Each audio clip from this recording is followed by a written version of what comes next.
terrible explosion tore open the skies above northern Kalimdor. At that moment, the great ship Exodar plummeted from the heavens and crashed upon the world of Azeroth.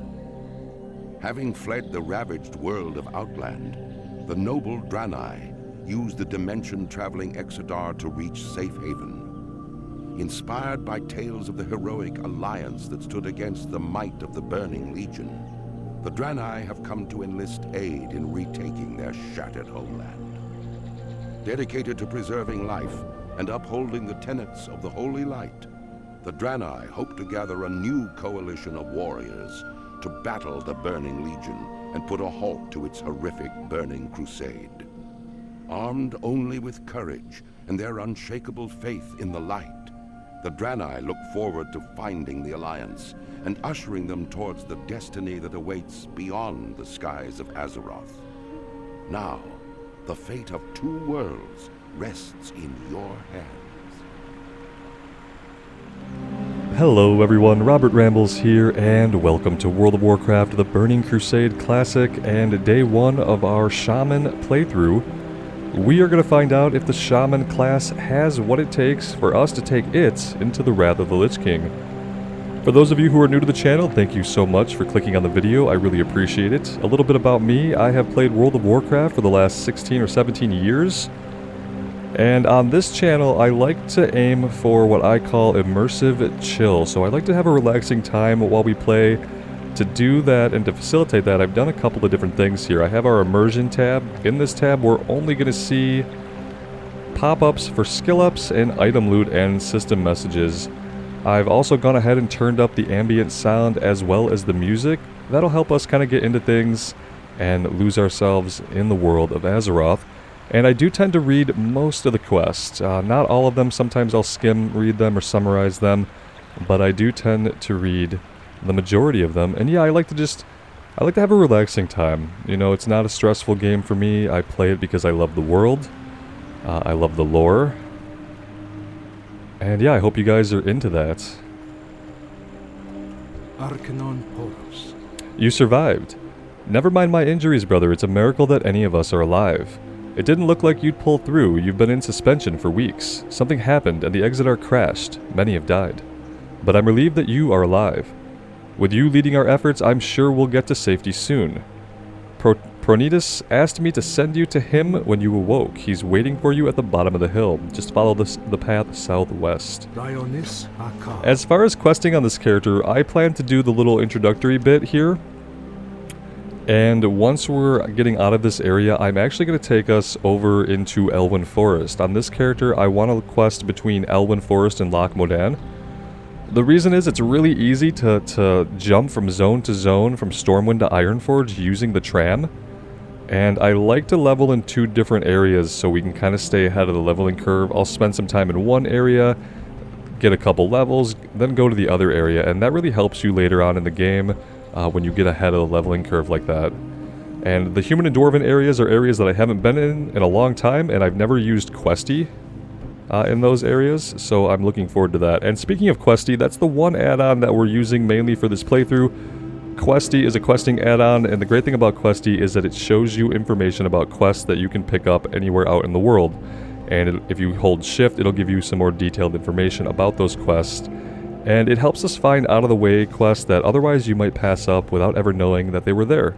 So I really do enjoy using it, and I look forward to using it in the human and dwarf areas and seeing some of those quests that maybe I've never seen before. May the light embrace you. And yeah, that's the only add-on we're using. Besides that, we'll run recount damage meter when we do dungeons. But that's it. By my eternal soul, it is good to see you. I don't know why the Exodar crashed. Only those of us that were in this part of the ship remain. There's not much time if we're to save everyone that we can. Good health, long life. Our immediate concern is the depleted state of our healing crystals. We must replenish them quickly. Unfortunately, the only way to do this at this point is to extract blood from the local Veil moths. Their blood will make for suitable substitutes. The moths can be found in many places around the Veil, but they are mostly concentrated in the northwest. Alright, let's look at our abilities here. We of course have our auto attack melee swing. We have lightning bolt, cast a bolt of lightning for 13 to 15 nature damage. We have our healing wave, which I'll move. That's going to heal us for 34 to 44 health. We only have 47 health, so at this point that's basically a full heal. And then Gift of the Naru can heal for 50 over 15 seconds, so it's a heal over time. We're going to move that as well. All of the F keys that you see down here on my hotbar, I have those actually bound to an MMO mouse. I have an MMO mouse that has about 9 buttons that I can hit easily with my thumb, and 3 more buttons that are a little bit more difficult to hit. So when you see those F keys, although I could hit those on my keyboard, that's not where I'm reaching. We are using a mouse with a bunch of buttons, and it makes the game so much more enjoyable to have those buttons easily pressable at hand. Let's get auto loot on, because, you know, after over 15 years, that's still not default. Oh, they have pretty cool casting animations. I like it. It works for a shaman.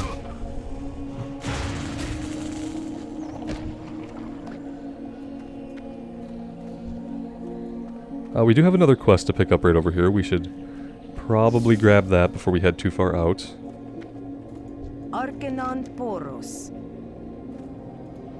Vile mutations. The irradiated power cores from the Exodar have been wreaking havoc on the environment here. The most obvious effect has been the appearance of the strange creatures that seem to have sprung up near them. There may be something we can do to help them, but now the sheer numbers are becoming too much for us to handle.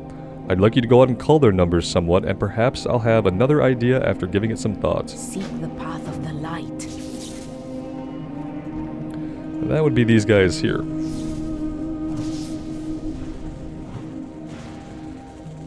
As far as what I want to do on this character, like long term, what I think about doing things on a shaman, I want to do everything on a shaman. I really want to level as enhancement, but I also really want to heal dungeons. At the very least, that's going to mean keeping up 2 sets of gear, which is going to be interesting with our limited bag space and limited gear choices. Because ideally we'd have an agility set and an intellect set.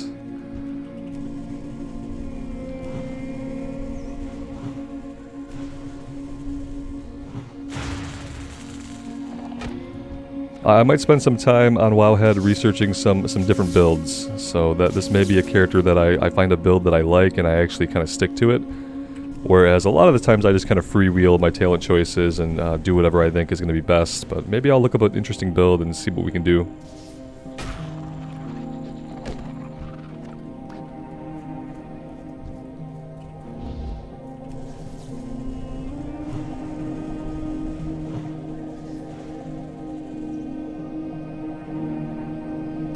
Right now, to conserve mana, I'm probably going to throw a couple of lightning bolts and then I'm just going to melee things down. That way we can go more pull to pull without having to sit and drink to fill our mana back up.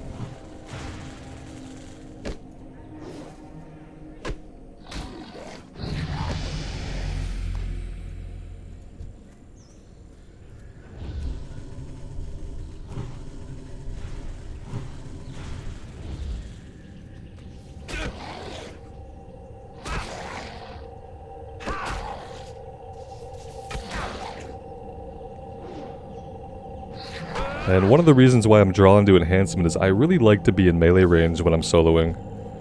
I prefer that so much more than shooting things at a distance. I like to be up close and personal with the enemies. I like to be able to see the artwork that went into them, and see their animations and things like that. And I find that you don't really get to experience the game that way when you're shooting stuff at a great distance and it's kind of over here and then it just falls over. So for me, I really like being up close.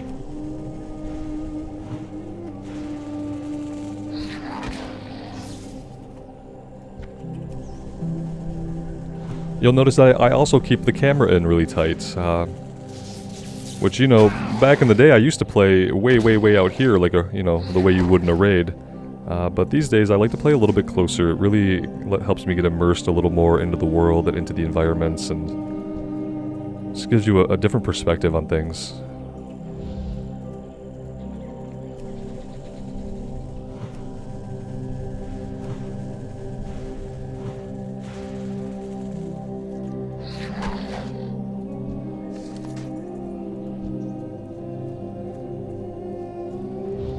And just while I'm thinking about it, when I make the run over to Stormwind, You guys won't have to come along for that. I'm gonna get us over there, and then we'll use editing magic to pick up, because from what I understand, it's gonna be kind of a long journey. We're gonna have to take a boat to Darkshore, and then from there take a boat to Menethil Harbor, and then from there run through the wetlands to Ironforge, and then get on the tram, and then get the store. So it's kind of a run. The great thing is, like, along that way you get to pick up flight points. Like, you're gonna get the Menethil Harbor flight point, you're gonna get to the Ironforge flight points. And yeah, it's gonna be better for us in the long term. And I really want to level in those areas. I've done Azure Mist a couple times recently, in other playthroughs, and it's okay. But like I said, I'm really looking forward to seeing those original human and dwarf areas through the lens of Questie and seeing what's there that I've missed.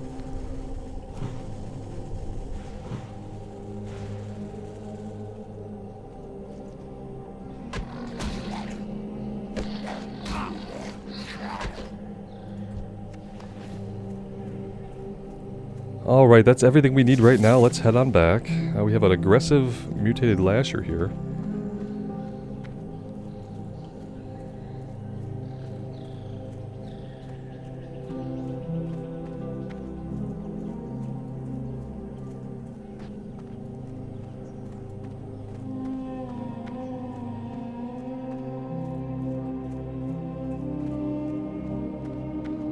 Things I want to be looking for. I want to be looking for skinning.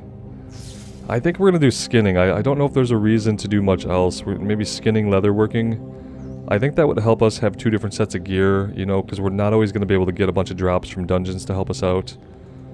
So if we can have some leatherworking and we can keep that kind of at level with us, maybe that'll help us have our healing set and our DPS set. If we do want to do some kind of melee build, but with the ability to heal leveling dungeons. You're finished, that's good news. Hopefully we can find a way to avoid the killing of these mutated beasts in the future. I believe I have formed a plan that might give us an alternative solution. What must be done? The nearby lake has been contaminated by one of the ship's power crystals. Many of the plants and animals in Amon Vale have been mutated because of this. I have a theory on how to heal the lake, but I must have samples from the mutated lashers for analysis. They can be found to the west in the Amon Fields. Blessings upon your family. May the light embrace. And Apprentice Viciel has botanical legwork. The Amon Fields to the west are the primary breeding ground of the local lasher population. With the corruption of the water table from the nearby lake, botanist Terex is worried that the lashers will not be able to repopulate themselves once we've cleansed the lake. Go to the Amon Fields and pick some of the corrupted flowers for me so that I can take a look at them and see what can be done. Safe.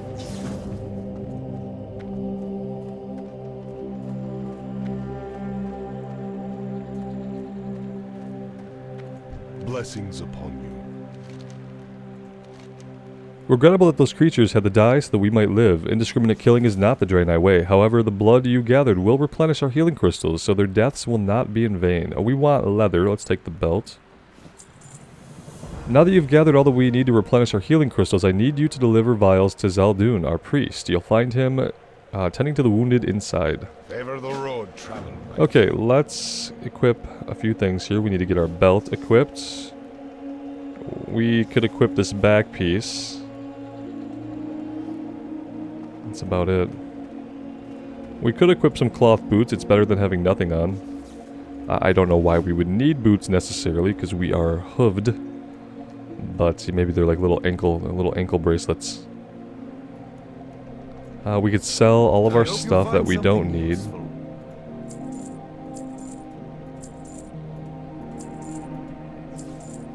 Okay, there we go. Remember the lessons of the past.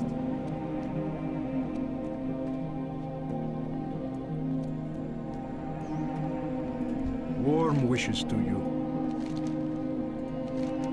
Good work, this will do nicely to replenish our depleted healing crystals. But now that you're here, I think I have another use for you if you're willing. Rescue the survivors.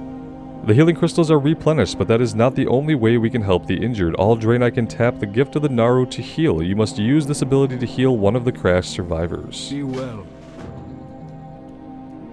Alright, let's go talk to our Shaman trainer. We survive. I am Firminvar. I am Firminvar. What a name that is. Firminvar. And you are wise to seek me out. It is my calling to provide instruction to shaman, especially those who are just beginning to learn. Shamanism is only now being relearned amongst the Draenei. You are brave to follow this path, as it is not popular amongst your kind. Okay.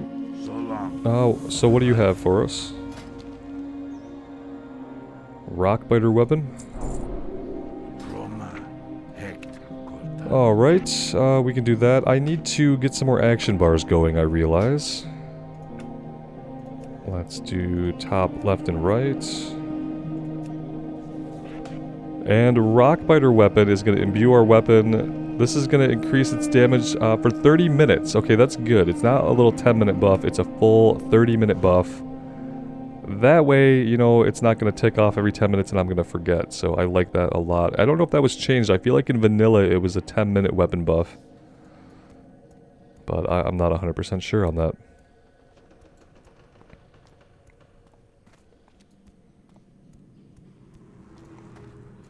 Open your heart to the Spare light. parts is what it sounds like. We need to collect 4 spare emitter parts. We managed to recover a damaged holographic emitter from the crash. If we repair it, we'll have a chance to find other survivors outside of the Amun Vale. Perfect. May your days be long and your hardships. Arcanon Poros. And inoculation.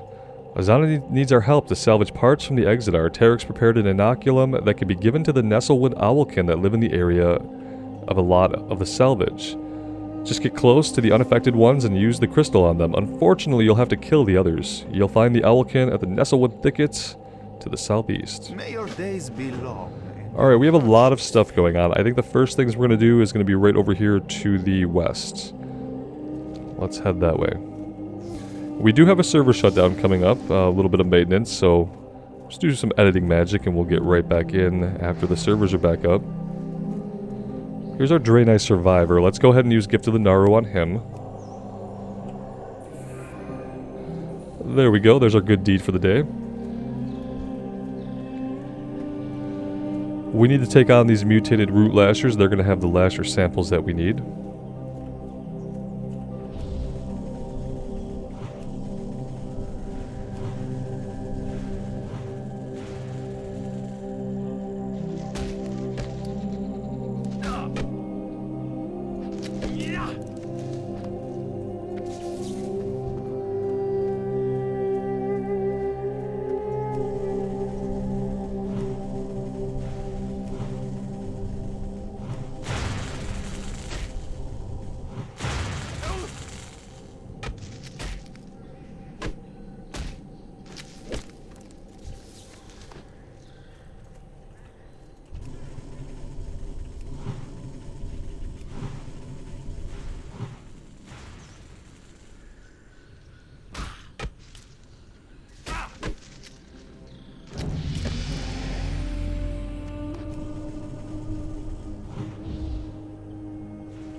Alright, we also need to start picking up some of these corrupted flowers.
Even though we're not going to be fully questing through Azure Mist, I still believe that it is probably one of the most peaceful and beautiful zones in the Burning Crusade.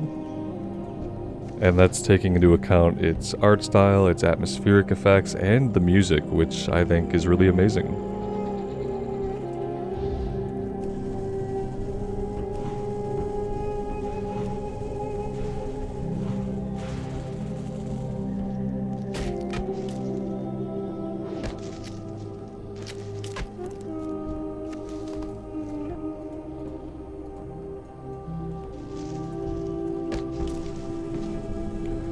Well, this one crept up on us, didn't he? Let's toss a little heal over time on ourselves here.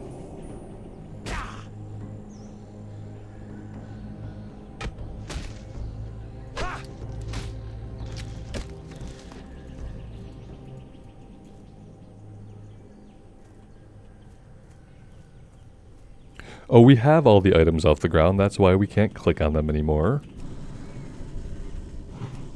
Makes sense.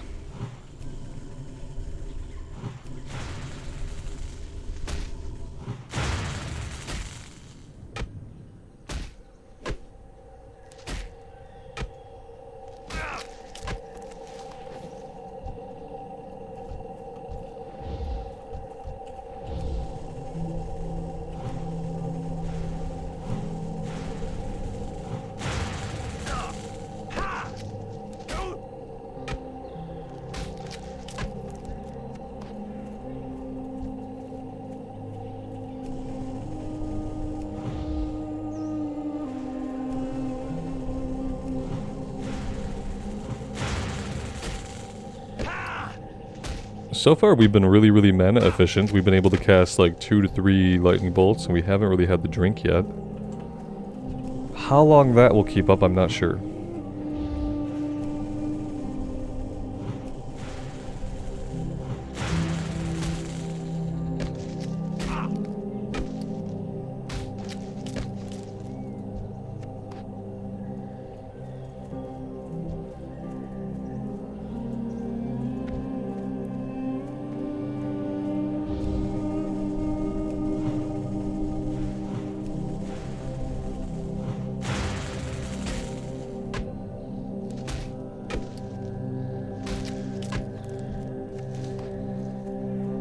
Alright, I think I want to turn these two in first before I tackle anything else. I want to make sure that we don't get any follow-ups that we could also be doing while we're out.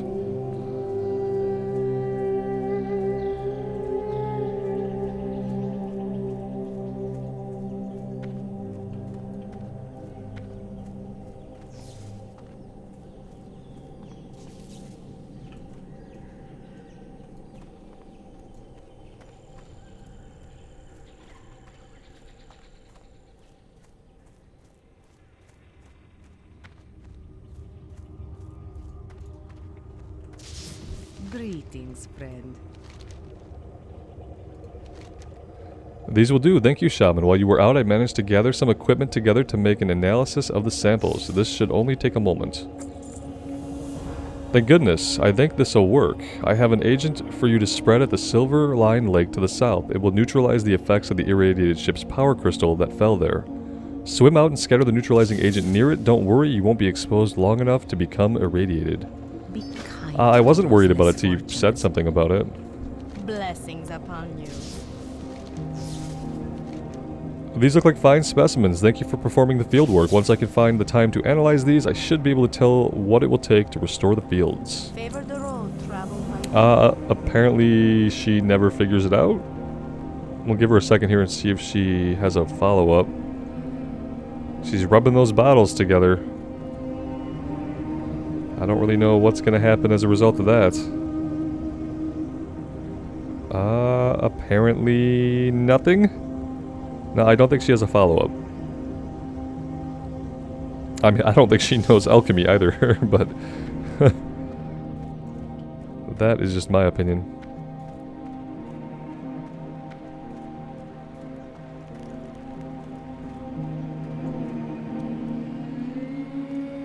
Let's go ahead and start off on the right foot here and make sure we get a repair in and vendor everything.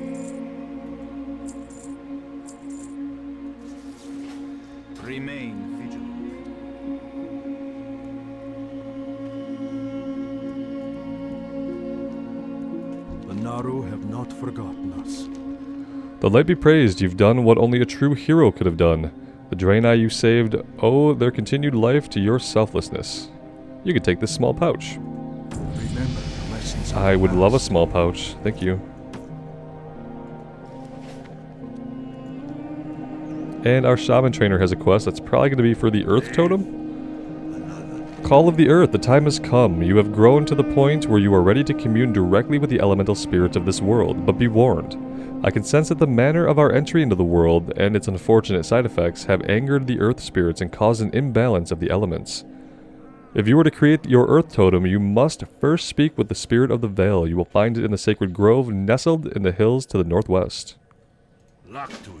Alright, there we go. This seems like a good place for me to take a little pause, refresh my coffee, and wait out the server refresh, so I will use some editing magic here and get us right back in once the servers are back up. See you then. Well, that was a pretty quick maintenance. Servers came back up in like a half hour, so yeah, not bad. We are gonna go get our Earth Totem now, I think. That seems like the right move. Gotta head over to the northwest. Let's get Rockbiter weapon back up.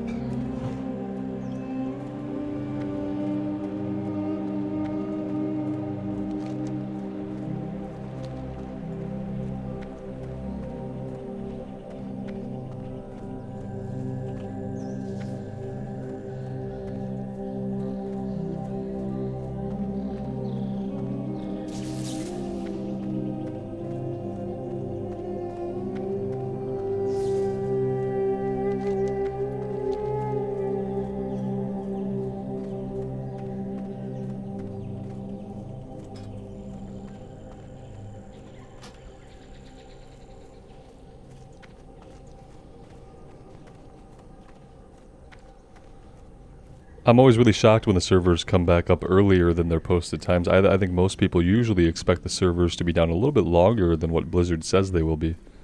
So when they're back up early, you can see it, a lot of people don't log back in right away. Spirit of the Vale. Alright.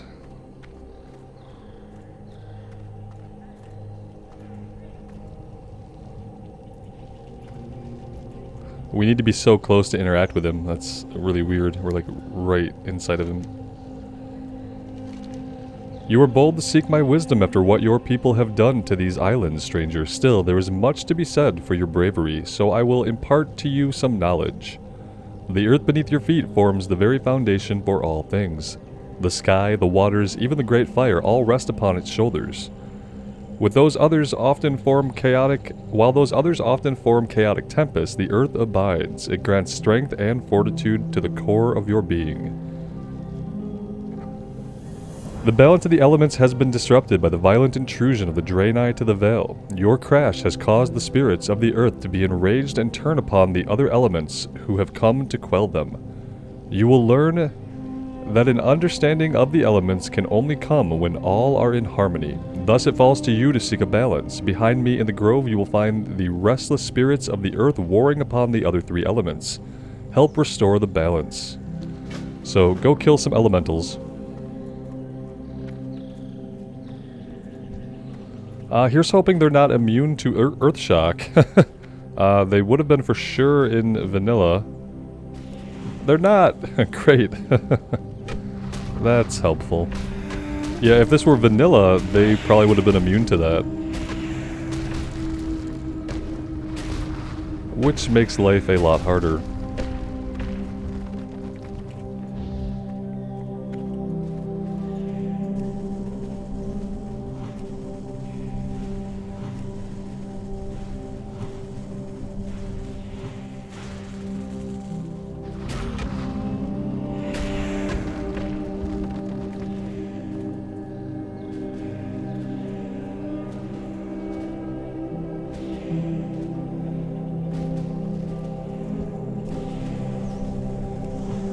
Let's try 2 lightning bolts and an earth shock, and then we'll melee. We'll see how that feels with our mana pool, and if it allows us to kind of continue going from pull to pull. If it's too much, we'll do 1 lightning bolt and an earth shock. Whoops. Oh yeah, you know, because aggro exists, so... We'll let the Spirit of Air come in and tank one of them for us. Yeah, he's doing a pretty good job. Yeah, see, he came right in and pulled this guy off of us, so... Thanks a lot, Spirit of Air. We appreciate the assist.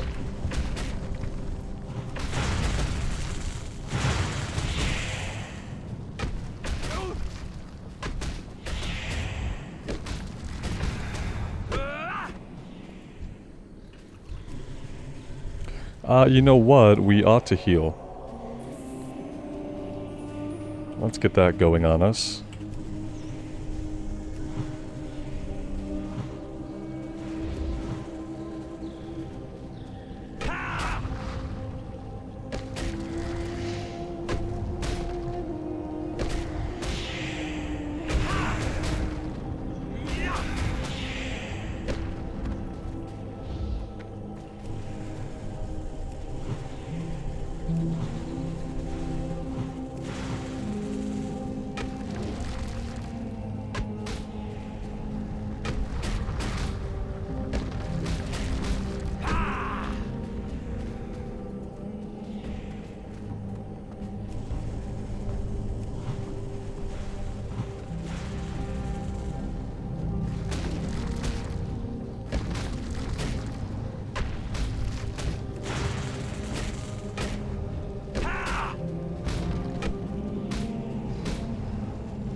I mean, I can keep fighting them, or I could realize that we're done with the quest. One or the other.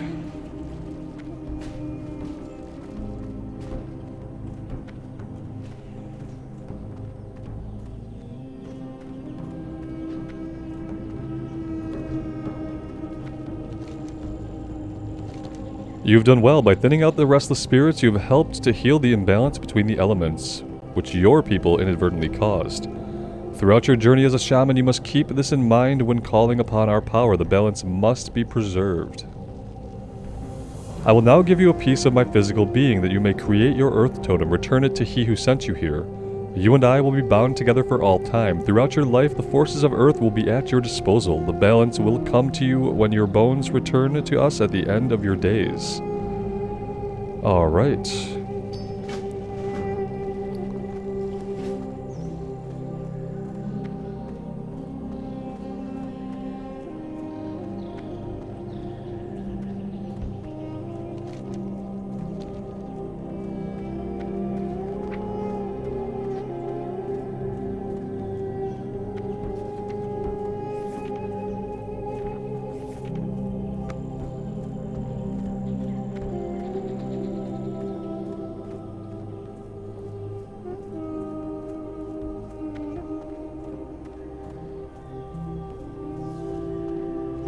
The thing I have to remember about Earth Shock is that it also acts as a spellcasting interrupt.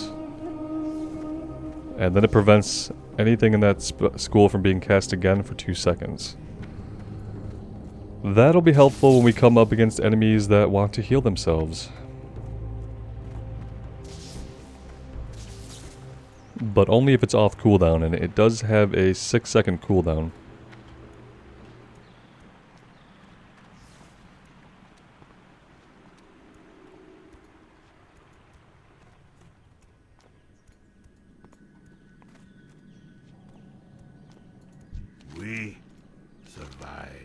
Together, the Broken and the Draenei will regain a deeper understanding of the mysteries that the elements hold. Have you returned with that which is necessary? Yes, we have. You have done well.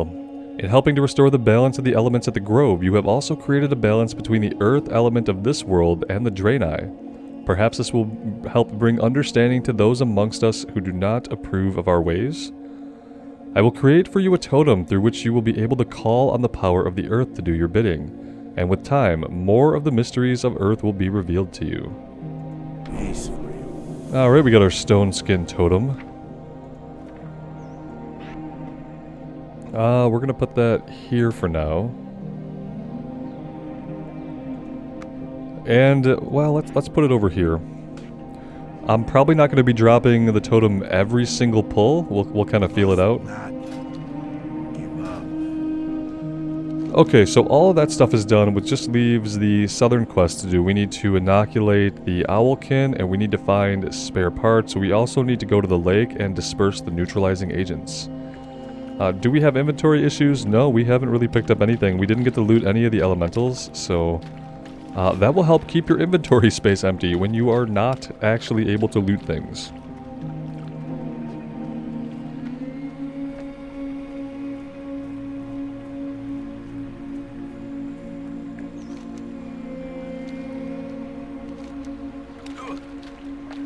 I'm gonna head over to the lake first, and we'll take care of that before we do anything else.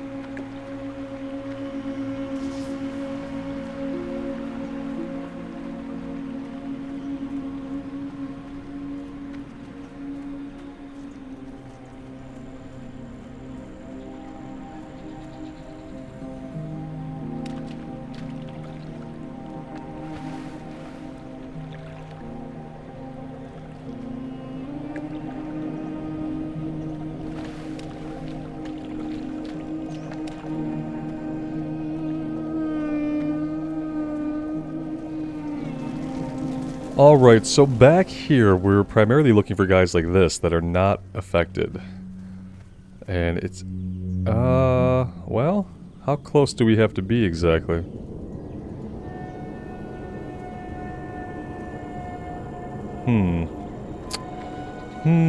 I didn't think we had to be very close to get them, but apparently we do.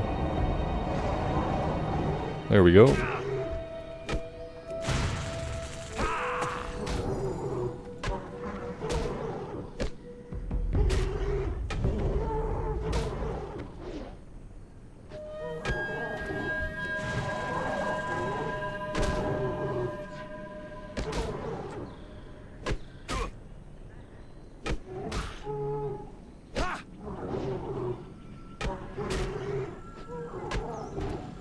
Not gonna use a bunch of mana when we don't have to.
This is probably the easiest time that I've ever had doing this quest, and it's all because, yeah, people did not log right back in after the server refresh. So, lucky me. We do need to start heading up into the other areas here, though, because we're not going to find any emitter parts down here.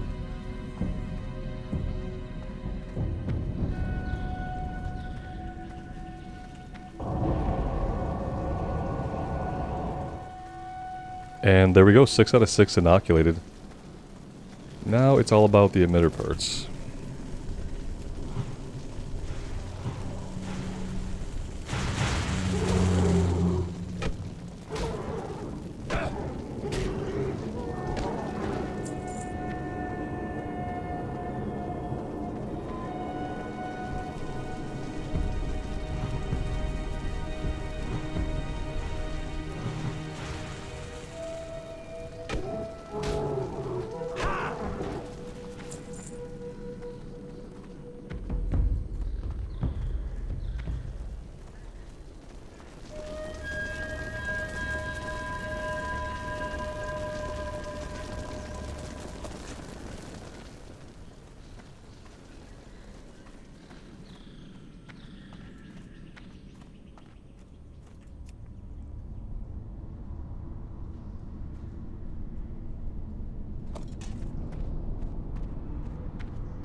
Just some minor line of sight issues with this guy.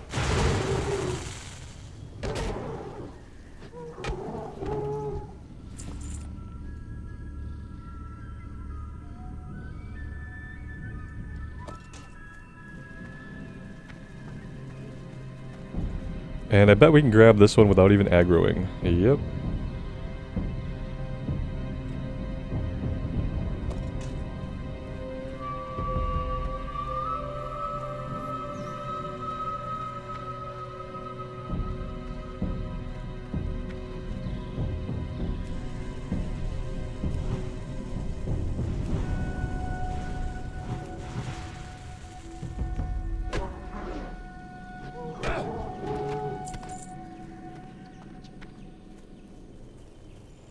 So what cool things do Elemental Shaman get? I guess we'll look at both trees when we get our talents opened up.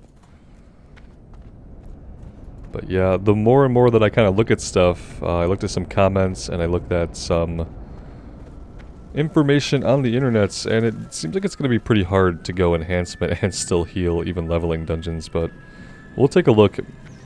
Elemental is not bad, I don't think. I mean, the idea of it to me is still fun, but I think no matter what, we're probably going to spend some of our time up close with the enemies, even if we do start from a casting distance.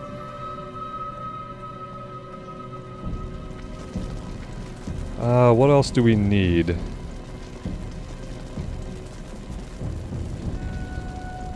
Okay, let's head back to camp first, and then we'll turn everything in. I think somebody sends us out to the southwest. Don't think we have to go out there completely blind.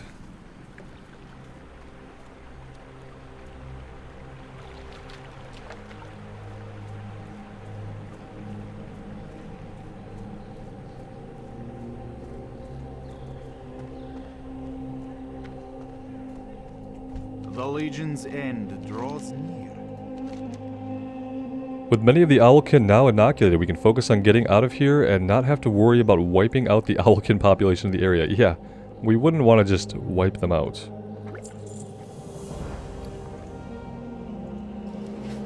The missing scout.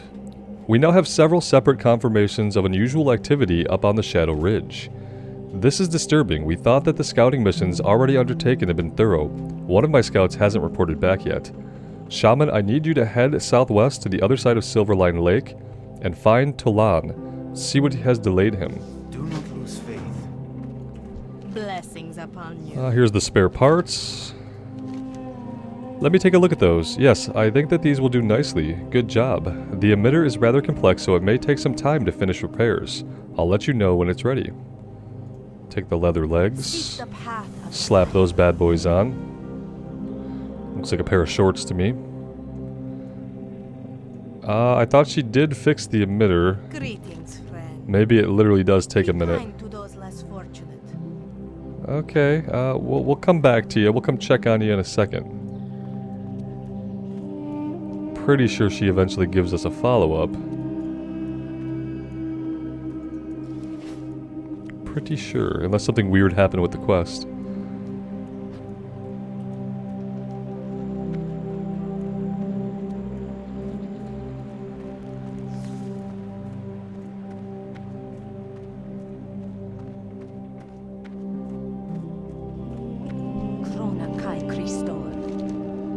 From what you described, the neutralizing agent worked. I just wish that I knew how long it will last. We really need to remove that power crystal from the lake entirely. Never happens. Good health. Not even in the Cataclysm. Okay, yeah, I guess she's not going to have a follow-up right away. Let's head down to the southwest, and we'll find the missing scout, and we'll grab Surveyor Kandris for the Blood Elf plans.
fortune. Help! Blood elves! They ambushed me. I don't have long. You must eliminate the blood elf threat. Find out what they're up to. They're on the ridge behind me. Alright, buddy. Blessings upon Just your relax. family. We'll take it from here.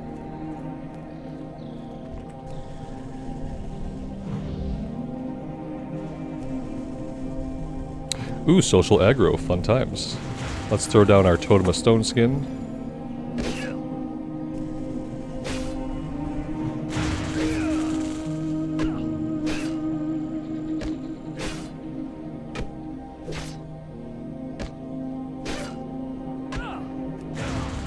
No fairy fire for you.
Is this going to be a 2-pull? Probably.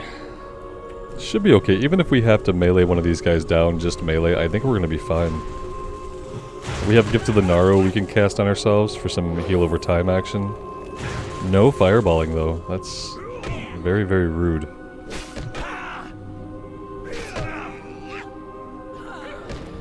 Alright, the Surveyor's down. Let's take out this Scout. Probably get a little Earth Shock on him. There we go. Perfect. And there are the Blood Elf plans. Let's have a look.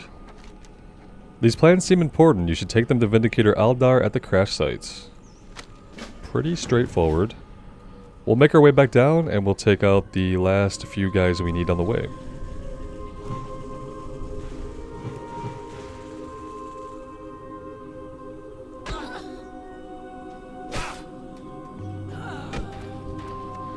I do kind of like the feel of like several lightning bolts into a shock. I kind of like that casting rotation, so if we do go Elemental Caster, it's probably still going to be a lot of fun.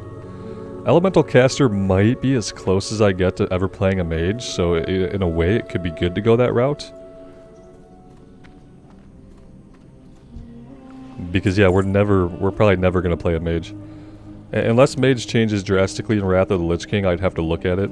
I know some core things about the class change, I just don't know if the leveling experience changes at all. I remember Frostfire spec being really, really fun. In Wrath I rated Nax on a mage that was Frostfire spec, and that was when they introduced Living Bomb. Man, that was a lot of fun. I don't think I ever like quite mastered it. Oh, we need one more. I don't know that I ever quite mastered it, but it was a lot of fun to play.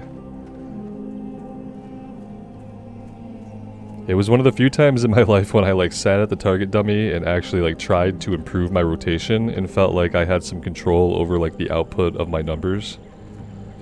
It was a good time. It didn't last long. Eventually I went back to healing. Healed on a druid for a little bit, ended up maining on the paladin. But it was lots of fun while it lasted.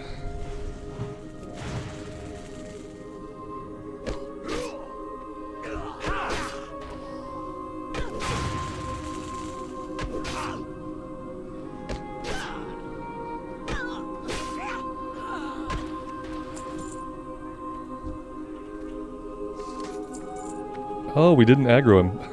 Thought for sure we were going to pull that extra guy.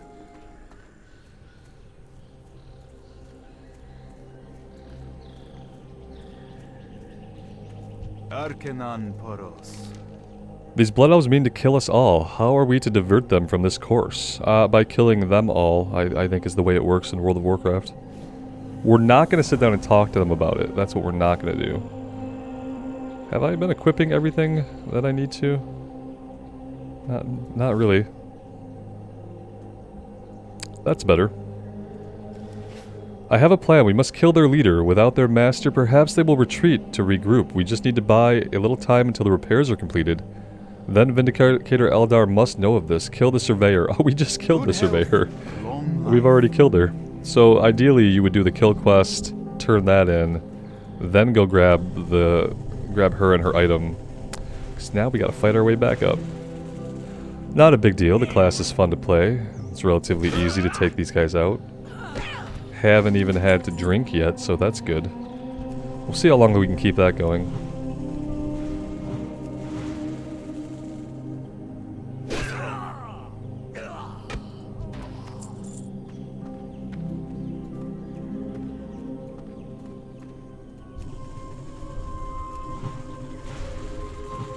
This episode, being in episode 1, is probably going to be a little bit longer than a normal episode. I tend to gravitate around an hour to an hour and a half. This one might be closer to the hour and a half side of things. I've experimented with doing videos that are a little bit longer than that, but honestly I have ADD and sometimes I just don't want to sit still for longer than an hour and a half, 2 hours. I like to get up, stretch my legs, do things around the house. Get different forms of work done throughout the day at different times, and not do one thing for any... I don't like doing one thing for too long, consecutively. The quality of work gets less and less the longer after an hour and a half that I have to focus on one thing. Let's do the totem, let's do our heal. Oh, this is gonna be fun. I think we could probably get her down and then we could run.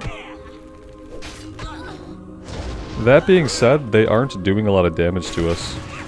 So maybe we can get them all down, especially with Stoneskin Totem out. I feel like they're barely scratching us. That's actually really impressive. Yeah, I like that a lot. Okay, the totem is incredibly useful. I will keep that in mind. Basically, I want it out anytime we pull more than one enemy. And our passive regen with our mana, even in combat, seems to be quite good.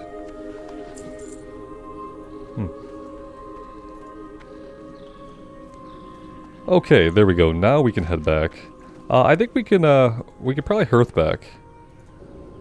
Yeah, it's gonna put us a little ways up the hill, of course, but I think it's gonna be closer than where we're at now.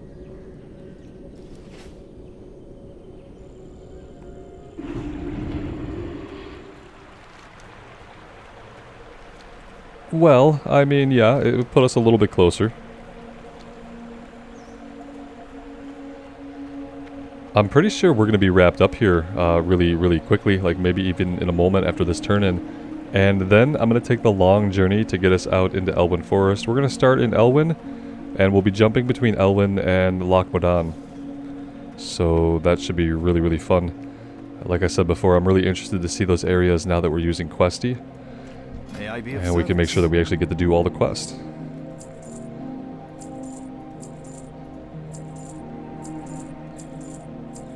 Let's get all the junk out of our inventory.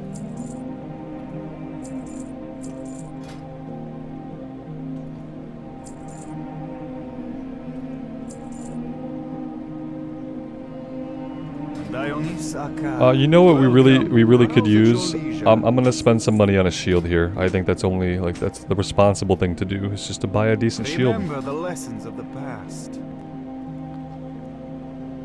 We're gonna hit level 6 in a minute. When we do, we'll make sure to train. Will we get a fire totem quest here? I don't really know when we get our fire totem. That might be the one thing that's kind of a pain, right? If we are doing some zone hopping, I'm gonna need to know when to get our fire totem so we know when to come back. Ronakai Huh. Christor. Interesting. I have to think about that. Have to think about that. We're going to take the one-handed mace. And let's turn in the plans. Let me read those plans. The Blood Elves have followed us here. They are evil to the core and should be wiped from existence. The Vindicator takes a moment to regain his composure. I apologize, that was uncalled for. We are indebted to you for uncovering this information. And the emitter.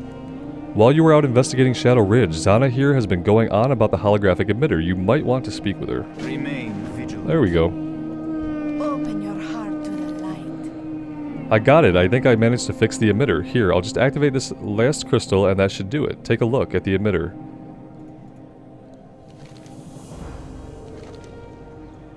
Let's see what he has to say. By the 7 Atamal crystals, others have survived the crash. Zana, is that you? It is so good to see you again.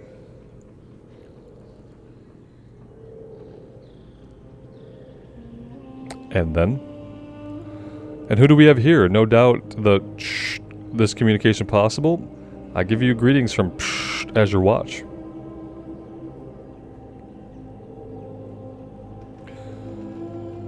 Judging by your signal, we put you just southeast of the larger part of the island we crashed into. Cross the Crystalbook River to get... Sorry, there's a lot of static. Alright, so we are going to go out to Azure Watch from here. That would take us into the next area. What I need to find out is when we get our fire totem, because maybe I do the fire totem stuff first, and then I take us over to Elwyn. That might be a smarter play than having to, like, get a couple levels and immediately come back. Might be the smart thing to do. Let's grab Healing Wave and Earthbind Totem. So many totems. Okay, this one is going to be our slow. I'm going to put that here for now. And then Healing Wave rank 2. I don't even really know if we need this out yet, but we'll put it out just in case.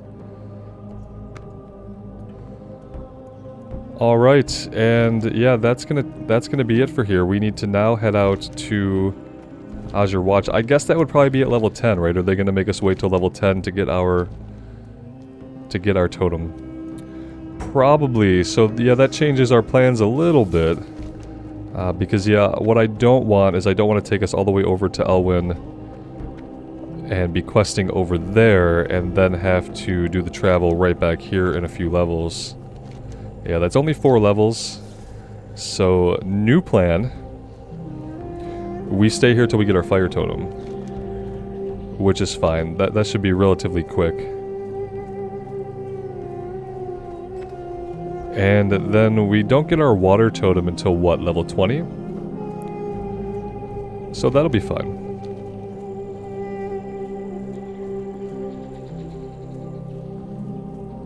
And then wind at level 30. Yeah, I think that's right. I'm not really 100% sure. I've never played a shaman that high up into levels.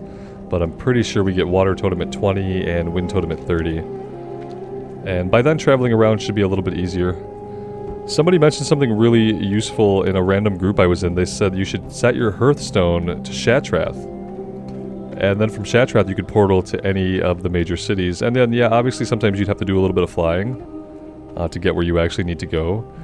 But that's kind of a really good idea. And I might eventually see if I can bribe somebody to portal me to Shatrath, because why not? I kind of remember doing that back in the day when I'd power level characters with my friends. Setting our Hearth to Shatrath, having somebody in his guild set up, like, portal us there, rather. Word from Azure Watch. Shaman, a couple of mutated beasts jumped me and my leg is injured. I was sent on a scouting mission from Azure Watch after we received word from Zana. Please, could you go and speak to caregiver Shalan in my stead? She needs to know how many people to expect in Azure Watch.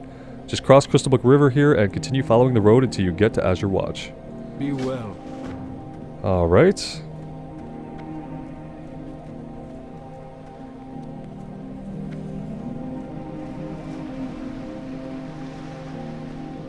And yeah, it is beautiful here, so spending 4 more levels here is only going to be a good thing for us.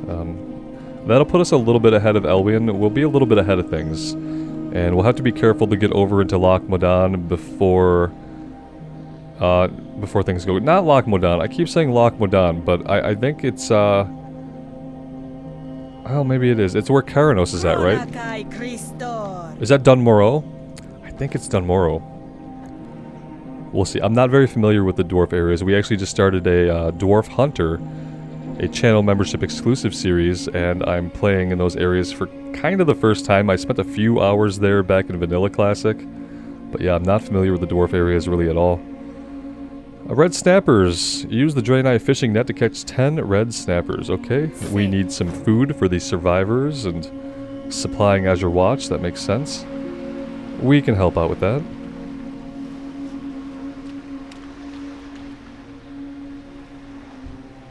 Oh, we cast our net, and instead of fish, we caught an angry murloc.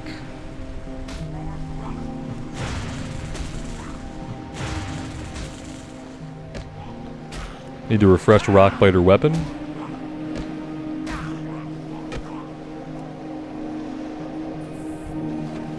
Oh, he had a fish on him though, so that was good.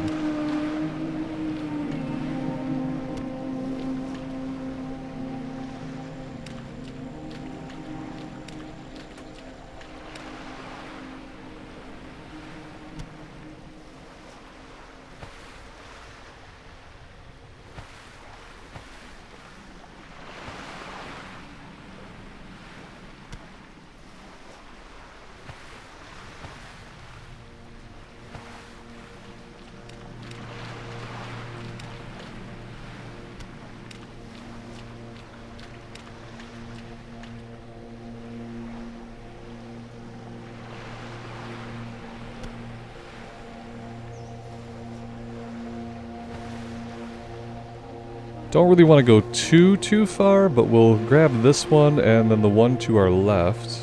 Oh, there's one more out here. How many more do we need? This will be 7. If we swim out here, this will be 8. And then we'll swim back, and we should be able to find 2 more on the way back to the quest giver without a problem.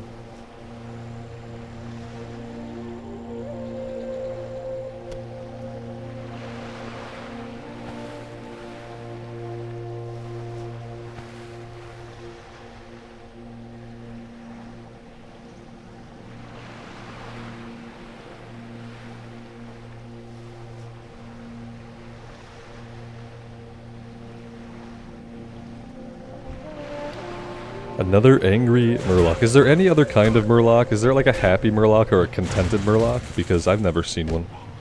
They all seem pretty PO'd to me.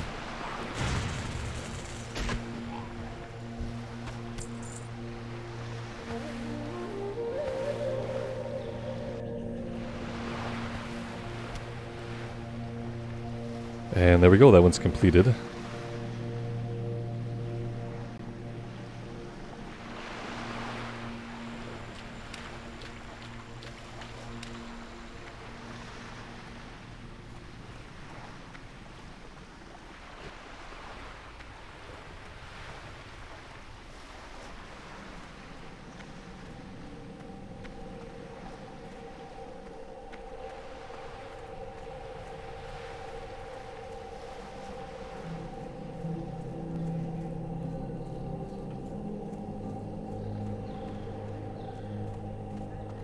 Warm wishes to you.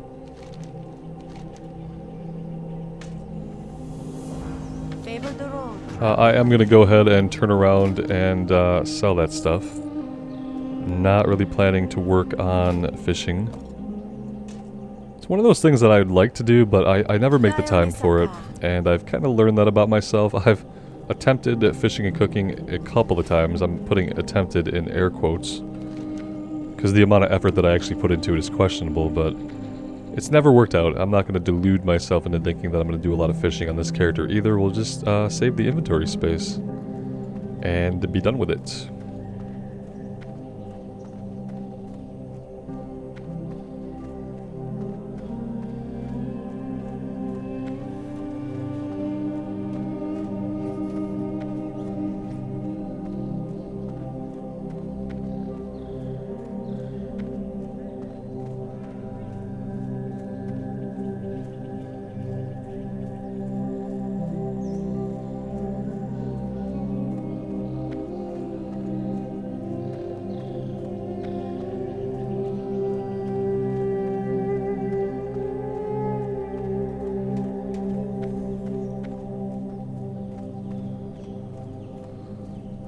Alright, there's going to be a lot for us to do here right off the bat. Let's get our breadcrumbs May the turned light in. Embrace you. Be kind to those less fortunate. The Great Moongraze Hunt. You're starting to make a name for yourself. How about trying your hand at hunting? Bring 6 Moongraze Stag Tenderloins back to Azure May your Watch. days be long and your hardships few.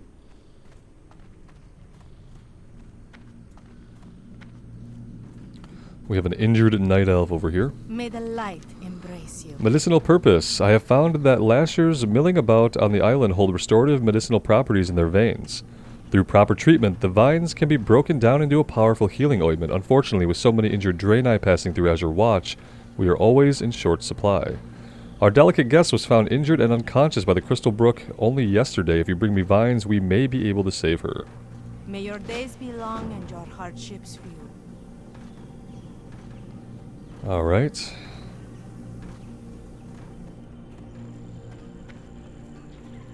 The Naru have not forgotten. It's good to see you again. I'm glad that we were both able to get our emitters fixed, or we might have never found one another. And don't worry, I'll see to it that Amonvale gets help and supplies. Speaking of assistance, now that you're here, go around and introduce yourself to the others. I know that there's plenty to do. That does seem to be true. Where else? Oh, back this way. The one thing we will do really quick before we forget is we're going to set our hearthstone here. All prices here are reasonable. There we go. You wish to buy?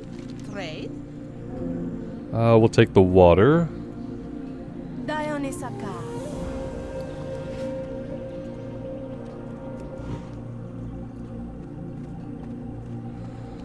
Okay, let's have a look here.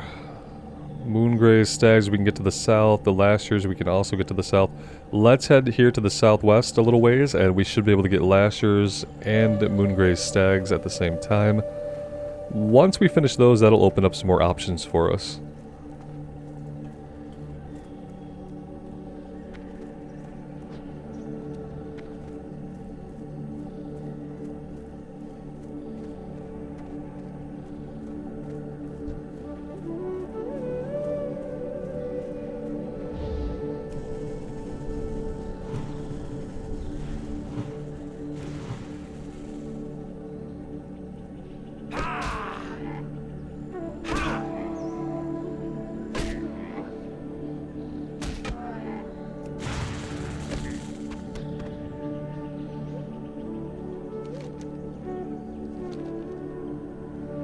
Interestingly, we don't have any trainers on the map, and since I'm kind of contemplating Elemental now after doing that little bit of research during the server shutdown, I'm kind of wondering, like, do I really want to take leatherworking again?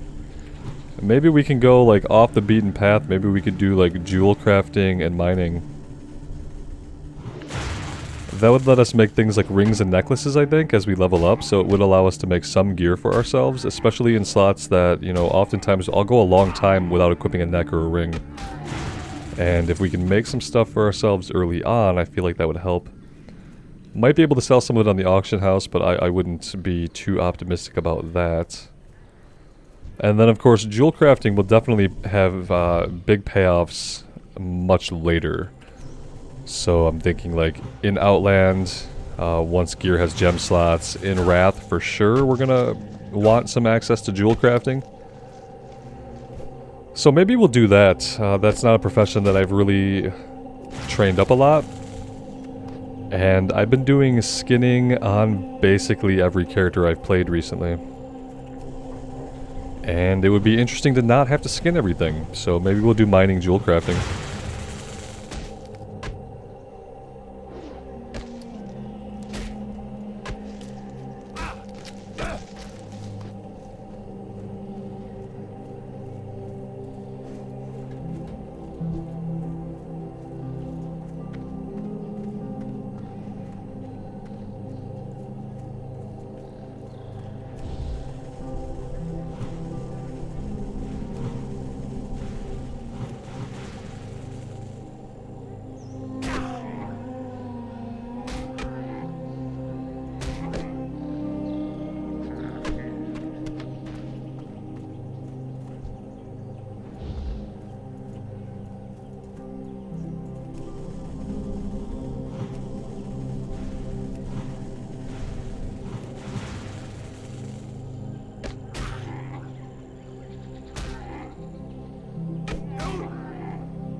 Of course we would aggro you because we don't need you for any quest. I'm gonna put Gift of the Naru up here.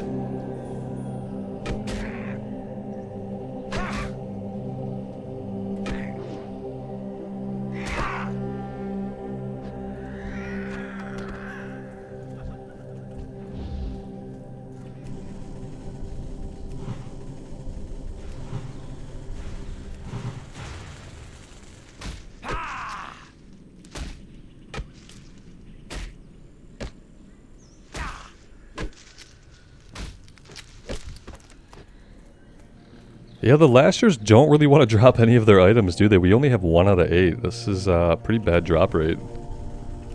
We've killed at least 4 or 5 of them.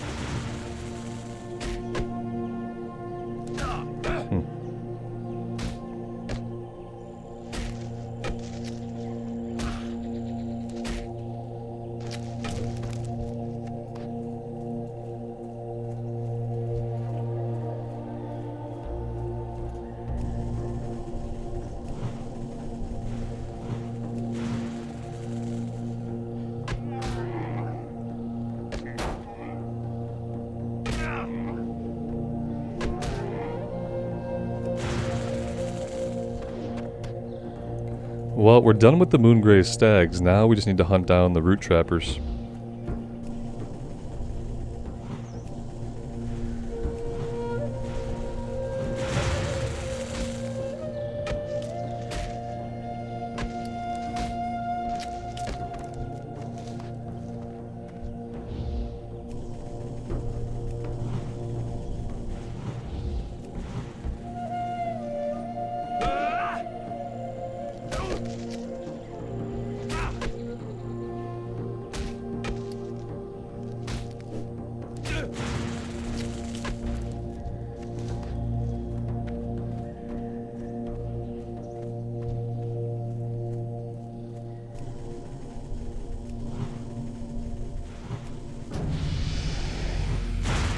I invite you to join the guild Dungeon Finder. That's actually a really good name for a guild in a slightly ironic way. So good job on getting the name Dungeon Finder for your guild, because yeah, like a decent guild should kind of be like a dungeon finder, right? You should be able to just post in guild, say, hey, I'm doing this. Semi-appealing. Semi-appealing. I mean, I would never do anything in guild chat except for like look for people. I'm gonna have to decline. I can't let myself get pulled into a World of Warcraft random invite guild. As interesting as that could be as a social experiment, I really don't feel like doing it on this character. That would be its entirely own series, the social experiment where we join a random invite guild and see what that's like. Oh, we don't need these guys anymore. I'm just autopiloting now as I think about that.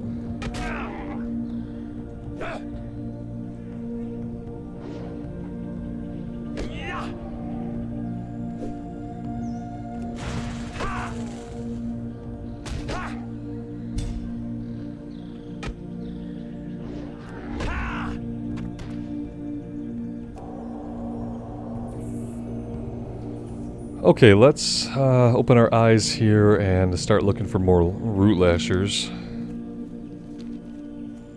Here we go, there's one over this way.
Well, we only need one more item. Let's see if this guy can be our lucky mob.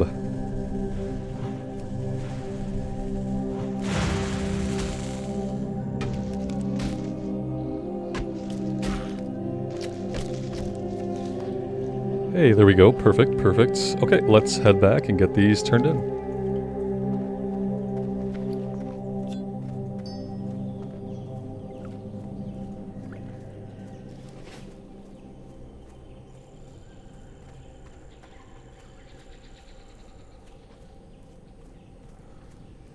I think what I'll do with this episode 1 is I think I've kind of decided to get it to level 10. I did something similar with the Warrior episode 1, and I feel like that works really well. It gets us off on a good footing for the series, and we can get 1 to 10 out of the way in the first part, and then we can kind of move forward from there. And yeah, I think I'll do that here. We only have 3 more levels to go, and I would really like to wrap it up by getting the fire totem.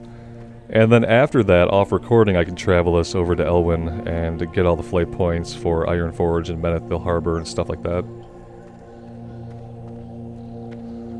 Might have to do it in a couple of different sittings, but we'll make 1 to 10 into one video. Probably be a little bit over 3 hours, but then subsequent videos will be, you know, between an hour and a half. The Naru have not forgotten us. Favor the road traveled by few.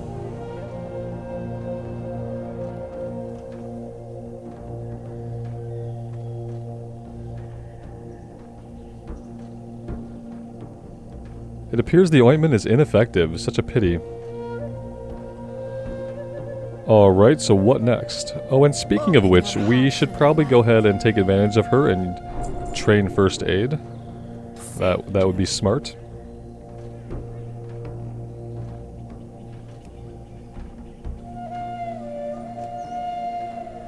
Oh, and there is a mining trainer here, so if we want to do this, we might as well start. Greetings. We've probably missed some nodes already. But let's get that going. And of course we need to find a mining pick. General Goods is not going to have it. Tradesman, you'll have a mining pick. All prices here are reasonable. There we go, and on that note, we do need to sell some stuff.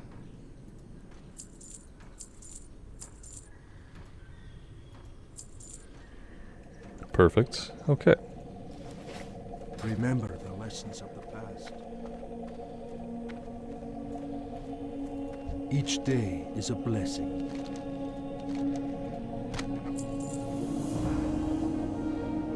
Well done, well done. Now that you've cut your teeth with the Moongrey Stag, it's time you graduated to more formidable prey.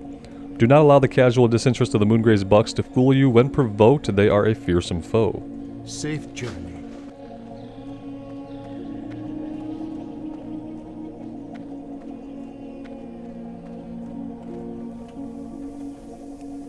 Arcanon Poros. An alternative.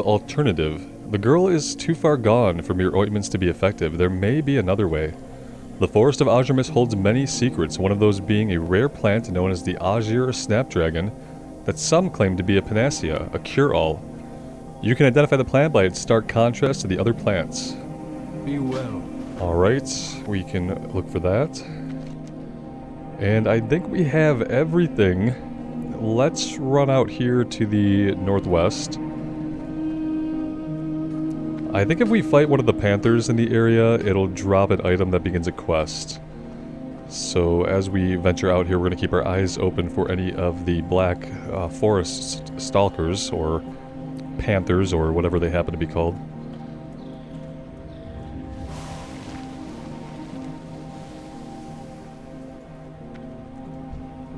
The infected Night Stalker runts.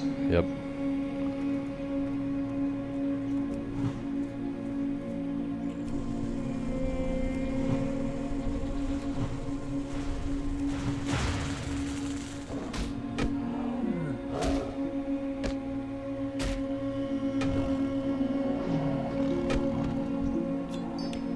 Yep, there we go. We're going to go turn this in really quick because it's going to give us another quest. The crystal you found on the Nightsaber Runt's body appears to be a piece of the Exodar. This may help explain the unusual appearance and demeanor of some of the animals in this region.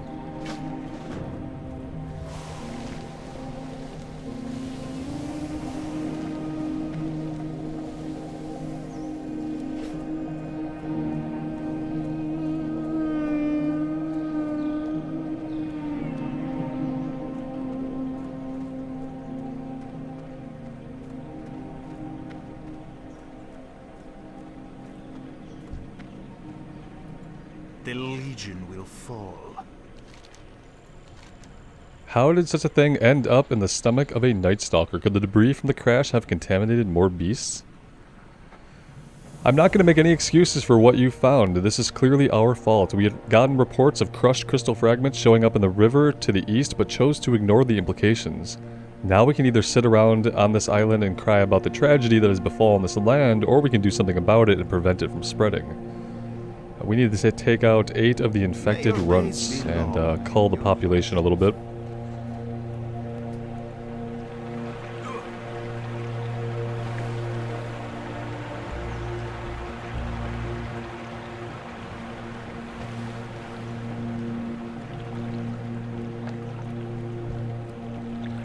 Alright, so we're looking for Moongraze Bucks, Night Stalker Runts, and Azure Snapdragon Bulbs. Alright, these guys are level 8s. A little bit chunkier than we've encountered so far. Let's throw down a stone skin totem for good measure. Ouch. And prepare to get beat on a little bit, apparently.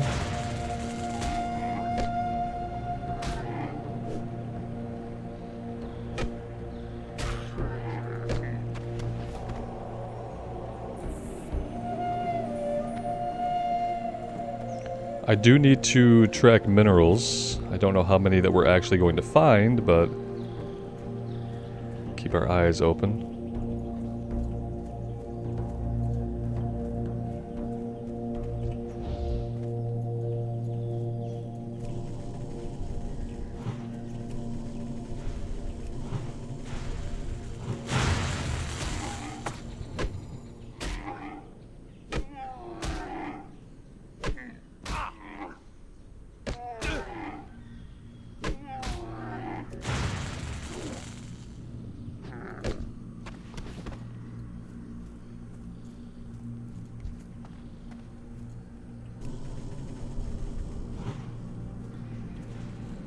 Kind of want to get back in range of our totem.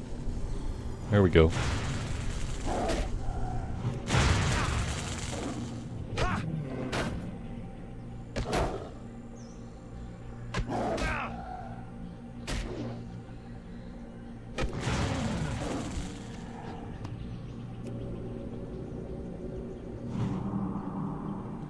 And here we go. This is the first time that we are drinking water at level 7. Not bad. We made it a long time without having to stop and drink.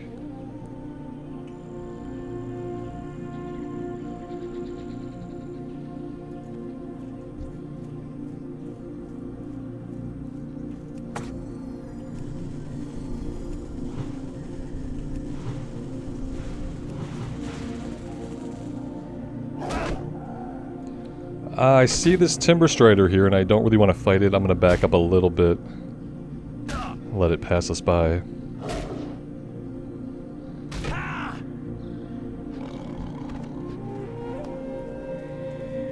Oh, we aggroed it anyway. Oh, it aggroed our totem. Oh no. Totem aggro.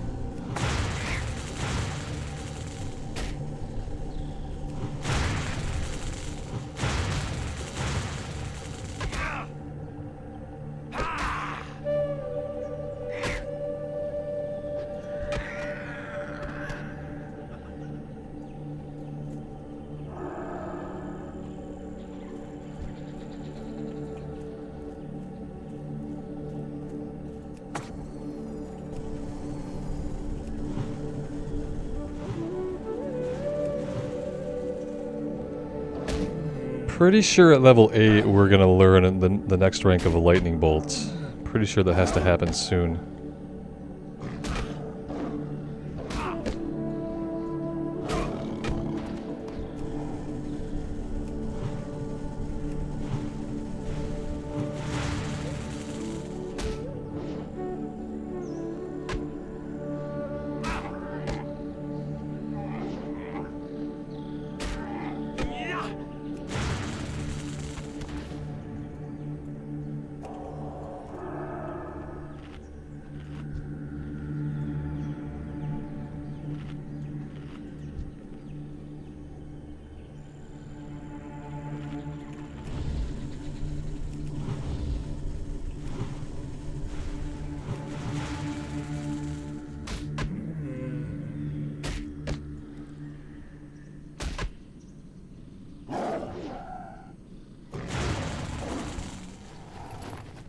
And we also need to be collecting the Azure Snapdragon bulbs. They look like this. There's one right here.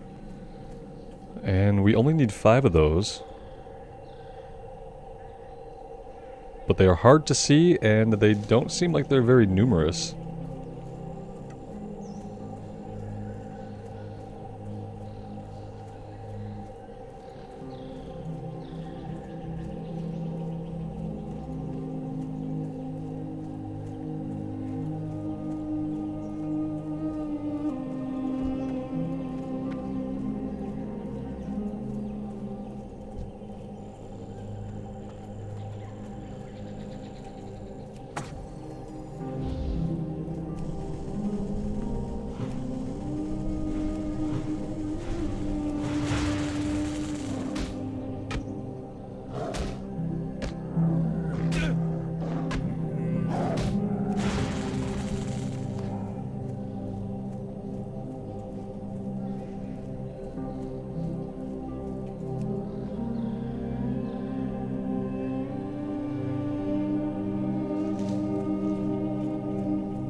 At least the drop rate on the meat from the stags seems to be 100%.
Here comes another Timber Stalker ready to ruin our time looting here.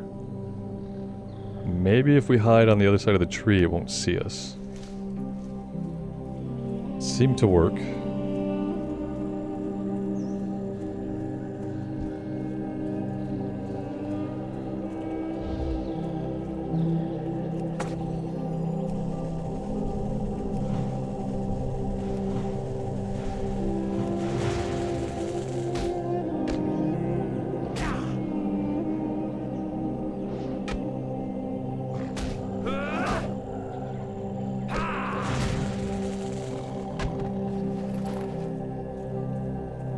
Alright, and this will be the last Snapdragon that we need, and we'll be all done with this round of quest.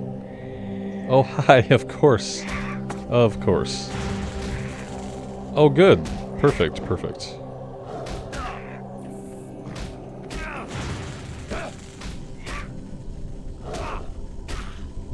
Yeah, we're never gonna get a lightning bolt off like that. Is this gonna kill us? I don't think so. We have a potion we can use, so... Gift of the Naru will help that a lot. Yeah, there we go. We're gonna be okay, but... we're probably gonna be out of mana. But at least we didn't have to use a potion. That's good. Yeah, trying to lightning bolt while being struck by multiple enemies is a really stupid thing for me to try to do. And now I know that.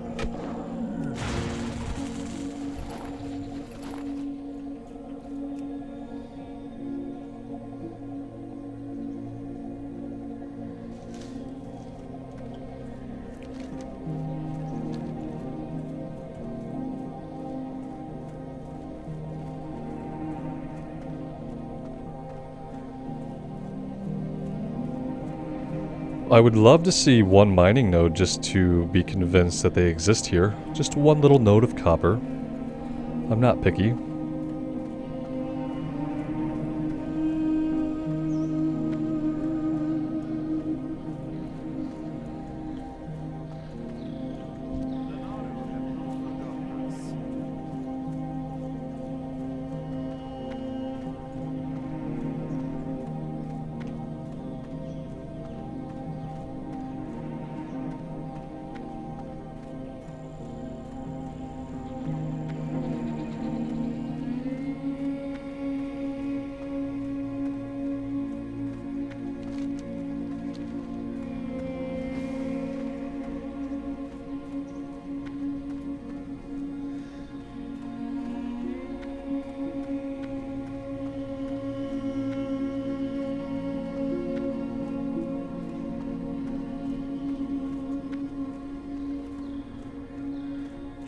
Open your heart to the light.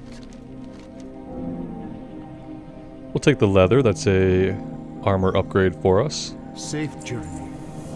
On the boots. And by boots I mean little ankle cuffs.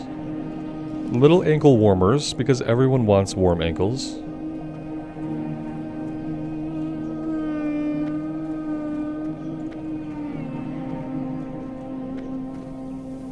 How cool would like some simple phasing have been here, so as we complete tiers of the quest, these buildings become more and more complete as we see these guys working on them? How amazing. I'm sure like they wanted to do stuff like that, you know what I mean? And we didn't get phasing till Wrath, so... Well, we got phasing in the Sunwell, right? Didn't they do some phasing with the Sunwell dailies at the end of BC? Is that when they developed the tech? I think so. May your days be long. Hey, there's level 8. Alright, he's gonna wake up this night elf. She's gonna think that we are Eridar because we look like Eridar. And she's gonna freak out. As you would if you woke up surrounded by a bunch of demons. Wake up, little creature. Wake up from your slumber. You are safe now. Especially when they say creepy stuff like that. Where am I? What is this place? By the light of a loon, Eridar, cursed demons, what have you done to me? I have not come alone. We will fight you as we have in the past. I will lay down and sleep. But how? We are not Eridar. She must know. If there are others like her, we must find them and explain. Good luck. Open your heart to The prophecy of Velen. The prophet spoke of this day, that on this island, in this new world, our allies would find us. We will be tested. They will ask that we pay for the sins of our fathers. At the time, I did not understand the meaning behind his words, but seeing this creature and her reaction to us, it is now coming into focus. The corruption of our people has been felt even here. Venture south, it is there that we found this being. Find its kin and tell them of our people. Dionys Aka. We will visit the Shaman trainer in a second here. Night Stalker cleanup aisle 2 is done. We'll take the leather bracers. Blessings upon your He doesn't have anything for us right this minute, but he will eventually.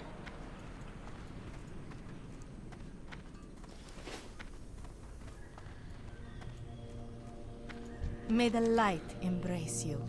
The missing fisherman. Find Colin at the southeast docks of Silvermist Isle. Seek the path. Alright. I'm probably not going to do this quest. It's a bunch of running around, and I think for now I'm going to hold off on it.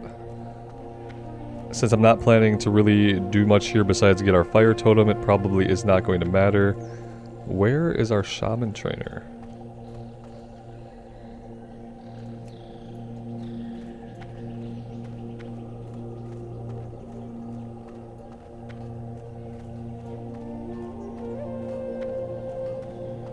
What do you need, stranger? Here we go. Earth Shock rank 2, Lightning Bolt rank 2, Stoneclaw Totem that'll pull some aggro on a mob that we haven't attacked yet. Lightning Shield and Rockbiter Weapon rank 2. Yeah, that was a pretty huge level for us. Everything got more powerful. So that's going to be great. So let's pull these out to our bar. Lightning Shield, we can do this. Rockbiter Weapon rank 2.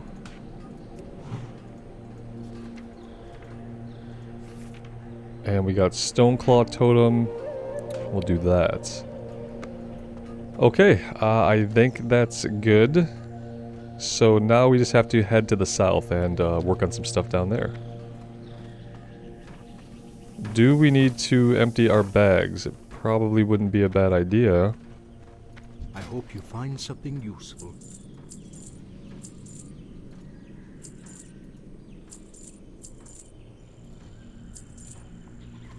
Remember the lessons of the past.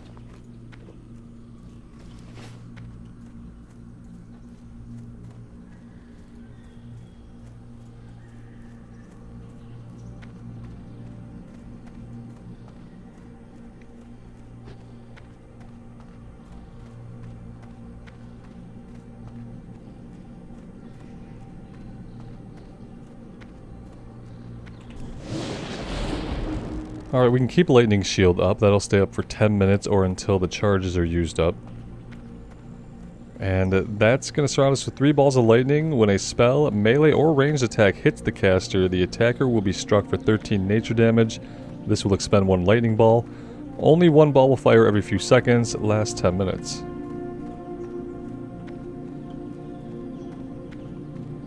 It's kind of like a damage over time, but it's one that we cast on us, and then they hit us, and then they take damage. It's the best way to... Oh, look, a copper vein! Oh yeah, we are gonna mine the crap out of this.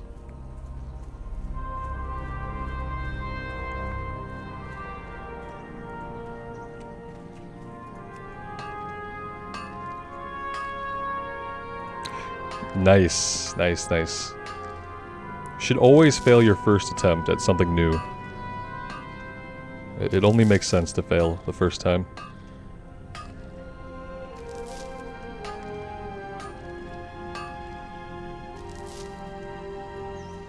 Alright, that was pretty lucrative. Let's just go walk into this camp of humans and introduce ourselves as an alien. And, you know, I'm sure they'll have a fine reaction to that. What can I do for you? You say that you found one of our crew and she's injured? I will send one of my crewmen to your village immediately, alien person. Go with honor, friend. I am Admiral Odysseus of the Alliance Naval Command. Our ship was forced to port on your island due to an infestation of sorts. It's embarrassing to even talk about, but goblins somehow managed to stow away in the holds of both my ships. Okay, he has some equipment he needs us to get back from the goblins. And Cookie here wants us to go get some shrimp. Yeah, skittering crawler meat. Safe travels. All the meats. Let's work on that right here. We can kind of work our way down the coast and we'll head over to where the compass and the chart are at.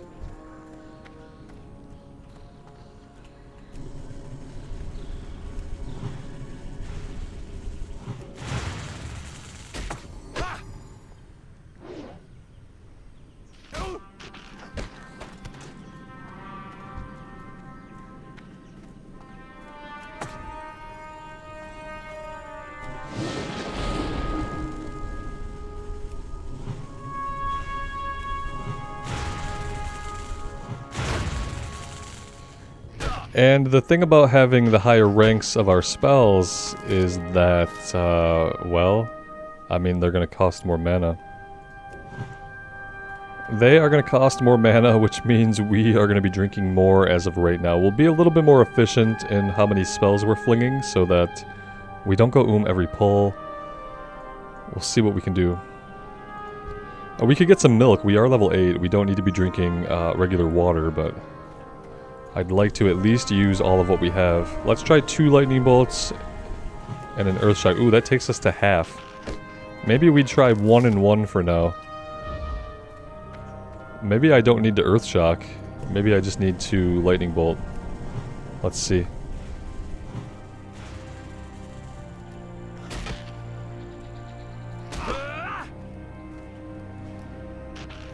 Yeah, I feel like 2 lightning bolts was more than sufficient against these guys, so let's stick with that.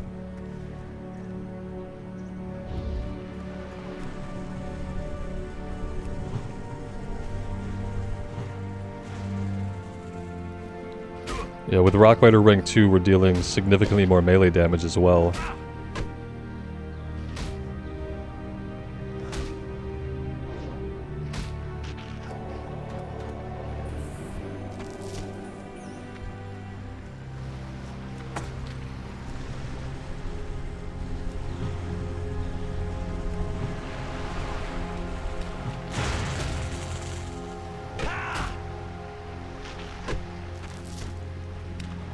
Well, that was easy enough. Let's just run back and turn this one in, and then we'll go after the equipment.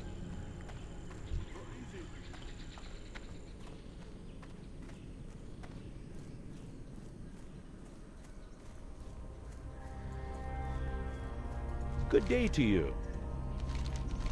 Have a good one. Okay, you guys have some quests now. You want us to go into the ruins and fight off the Naga that are there to clear the ruins out. And the dwarf here, Archaeologist Adamant, he wants us to find some artifacts while we're clearing out the ruins. That's going to be over to the west. We'll take care of that after we get the equipment back to Captain Odysseus.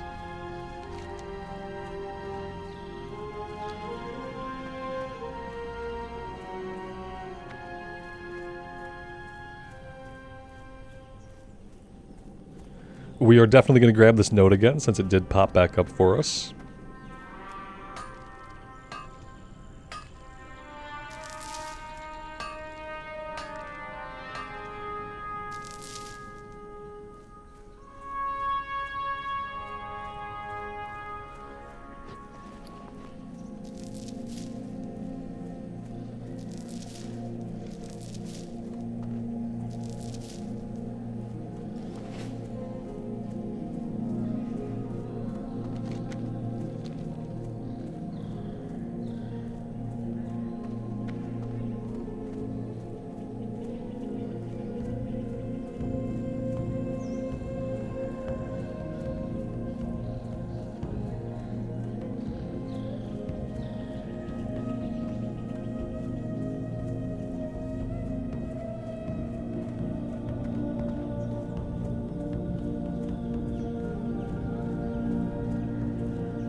Alright, we've got some gnolls and some goblins over here. We're going to have to fight our way into their camp to retrieve the equipment.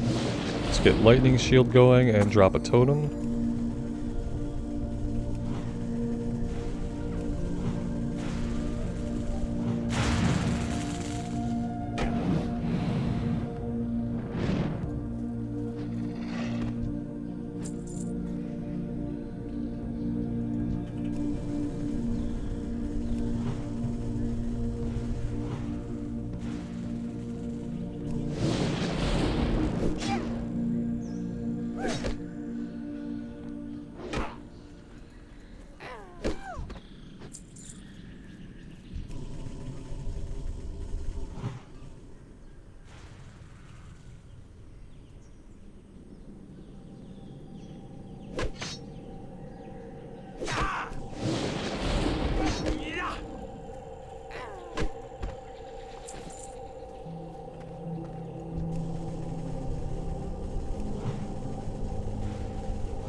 Okay, here's the nautical map.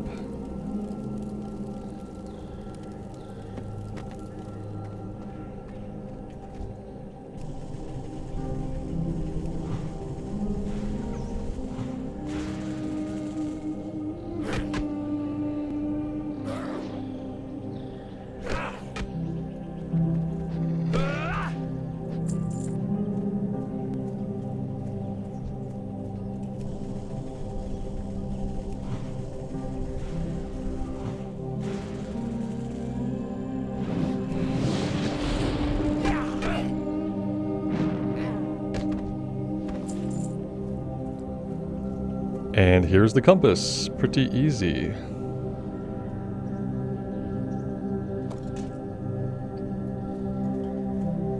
And now we can get out of here.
Light be with you.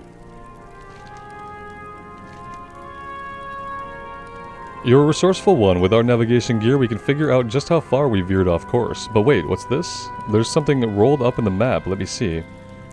These are orders from Mogul Razdunk of the Venture Company. According to these plans, they're here to strip mine the island of crystal wreckage, then hijack our ships once they're finished. By Bronzebeard's bushy brow, this is why they forced us to land? How could they know of our plans? I smell a traitor. I've got a plant.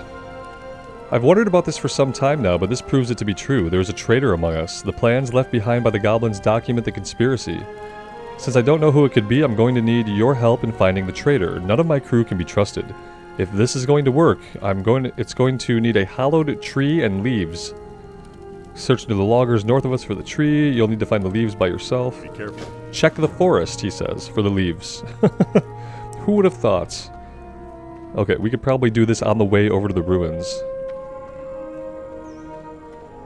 The hollowed tree trunk.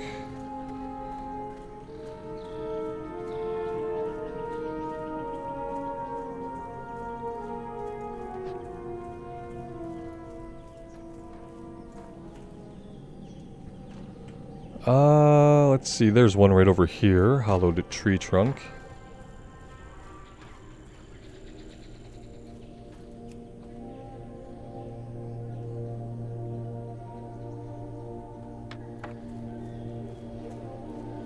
And now we need to find us some piles of purple leaves. They look like this one right ahead of us. Pretty subtle, pretty subtle.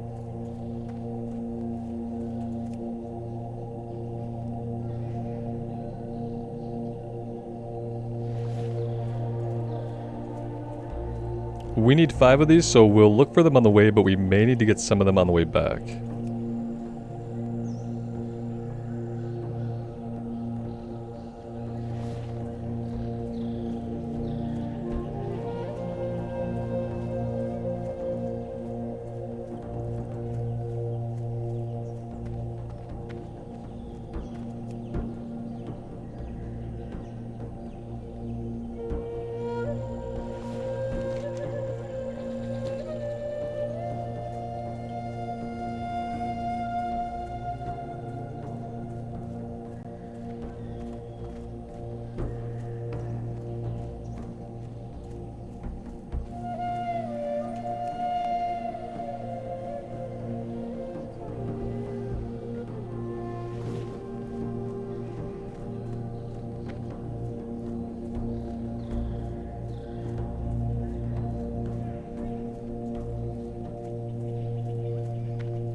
Hey, that's all that we need. Perfect. So let's head down here a little ways south into the ruins, and we'll start hunting Naga and looking for little glowing artifacts.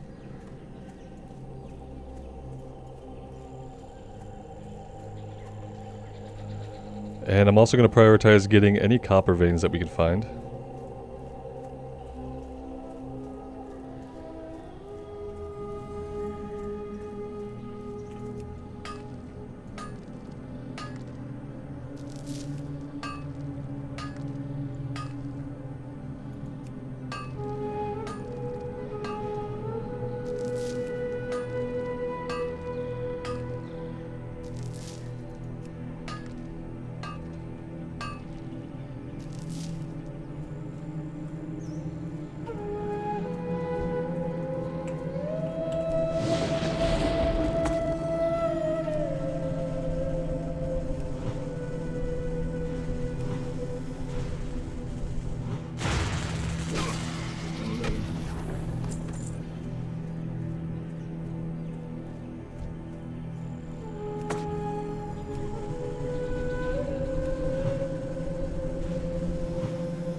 We got a rune-covered tablet that begins a quest. You cannot make out any of the symbols on the tablet. Perhaps the priestess would be able to help decipher the mysterious runes. Alright, sure.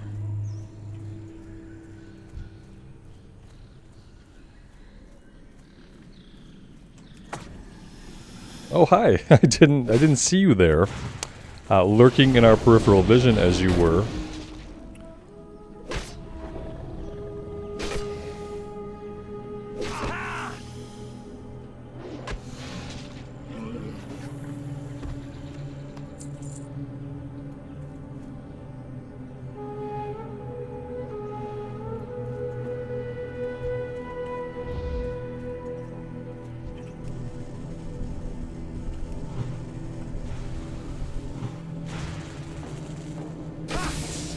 Now, I don't think any of these casters have a heal, but if they do, we'll shock it with Earth Shock. Oh, she's beating on our totem. We don't want that. Oh, she destroyed the totem.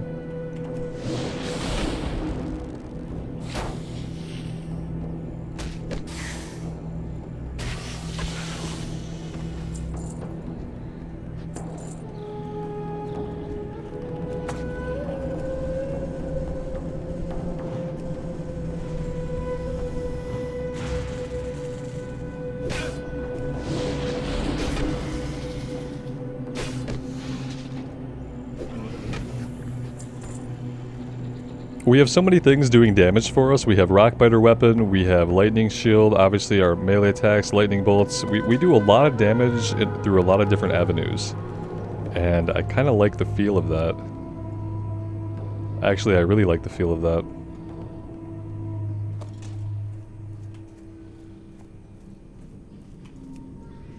I like that even once they close the distance, we can deal some decent damage right to their face.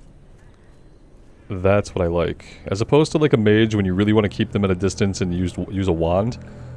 I like letting them get close and letting them hit us and get the lightning shield damage and get smashed by Rockbiter weapon. Even if we go elemental, I'm gonna, you know, let them get in and hit us because it's beneficial.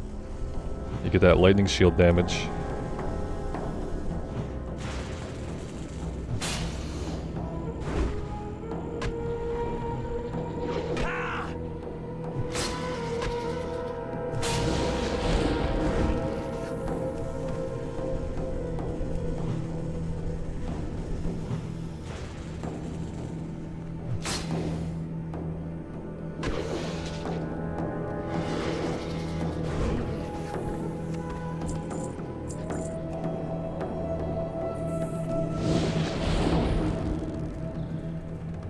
Let's not forget to pick up these ancient relics.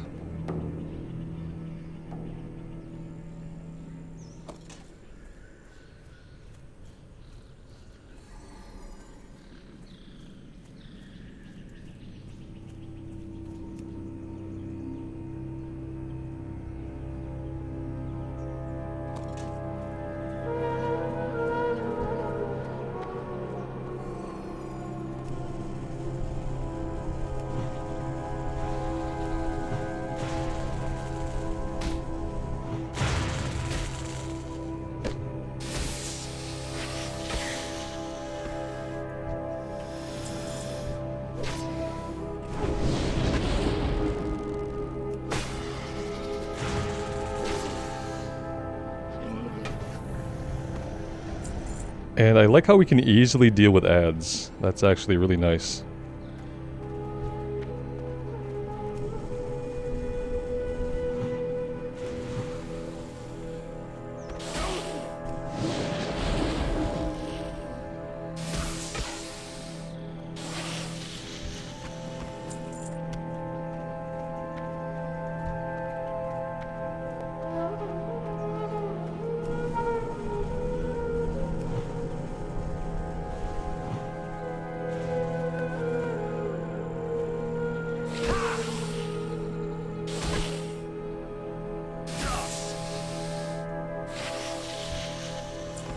Alright, that's all the Wraith Scale Sirens we need. We need a Naga and 2 Myrmidons. Here's a Myrmidon.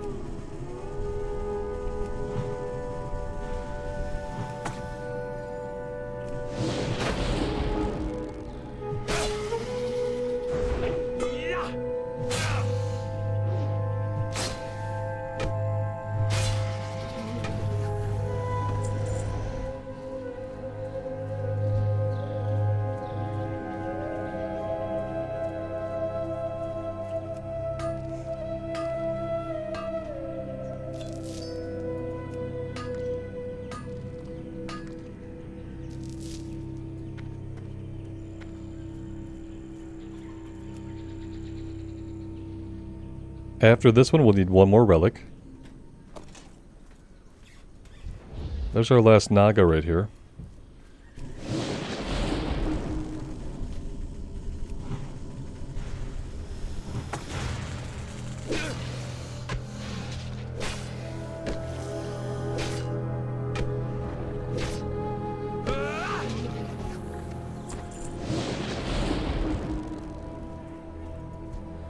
And this will be our last Myrmidon, and our last relic we'll grab first. And yeah, that kind of works out perfectly, doesn't it?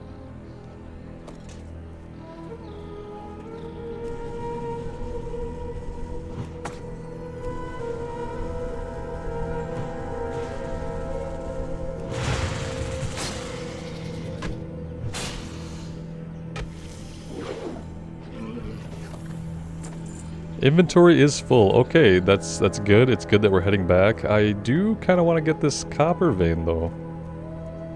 Let's try to get this, and maybe we'll have room in the bag. Maybe we'll need to move some stuff around. Yeah, we should have room for the stack.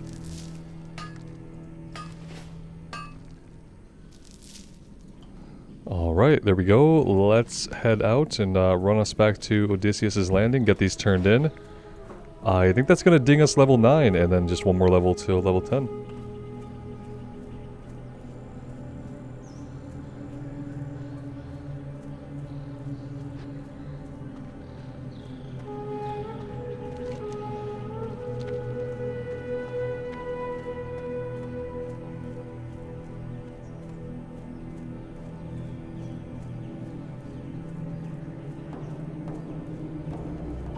And I think I'm actually going to park it here for a minute and duck out. Then we'll be back. I'll use some editing magic to loop you guys in, but I'm going to turn these in, and then it's coming up on 1 o'clock my time, and as I mentioned, today is the day that Blizzard is revealing their mobile game for the Warcraft universe. And I want to watch that announcement. I'm not sure if I'll have any thoughts to share about it. It's not really... Mobile games are not what I do, but it is Warcraft, so we'll have to see. If I do have some thoughts about it, I'll probably just post those in a separate video. Similar to what I did sharing my thoughts about the Dragonflight announcement back when that happened.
Alright, first things first, let's sell everything. Something?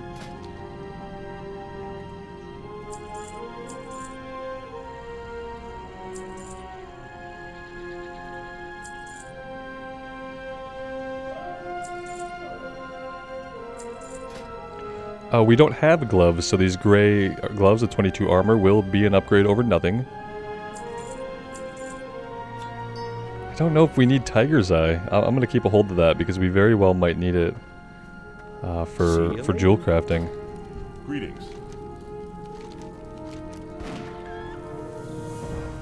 Light bless you. Okay, he wants us to dress up as a tree and go spy on some people who are up to no good.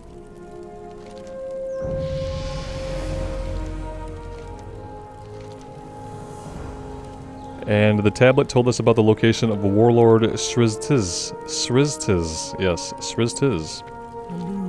You got my attention. And we're gonna have to go hunt him down in his little cave and end him. That should take care of the Naga threat here. What brings you here? Goddess watch over.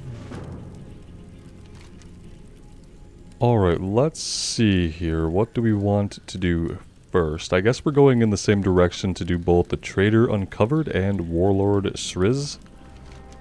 So yeah, let's head all the way out here to the west.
Gonna try to avoid most of these Naga until we get closer and actually get inside the cave entrance, although I do want the copper here, so we will potentially have to fight for it, which is fine by me. If we have to do that, we will.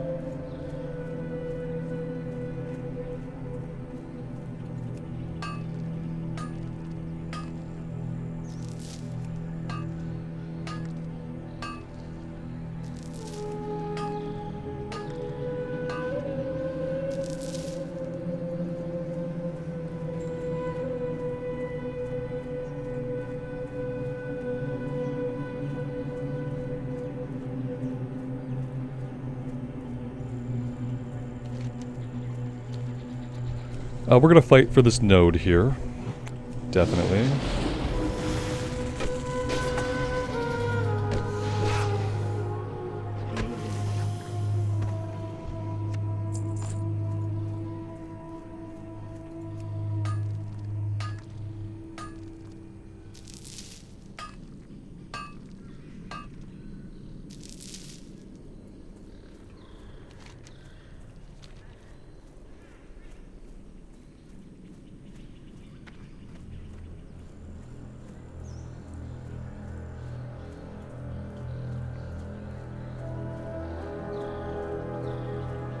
Here we go, the entrance is right ahead here.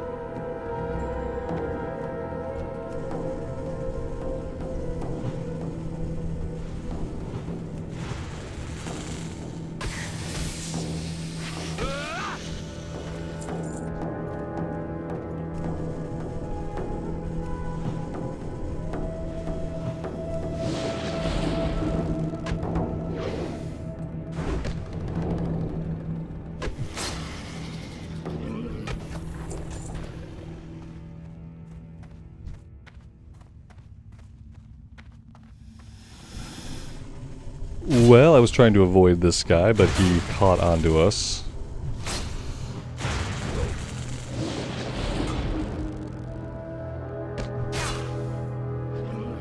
At least we haven't had to deal with runners yet. That's been a relief. Let's go ahead and drink here and get our mana back.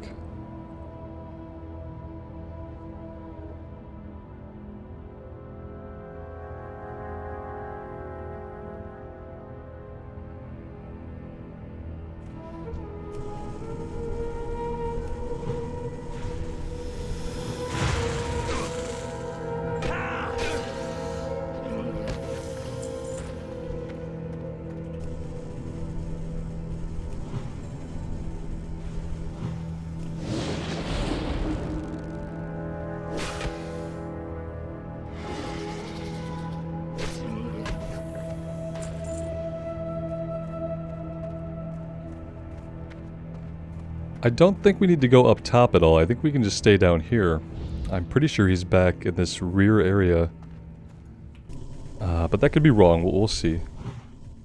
No, it does kind of... Maybe it does indicate that he's up top. I don't know. It's kind of hard to read the maps down here.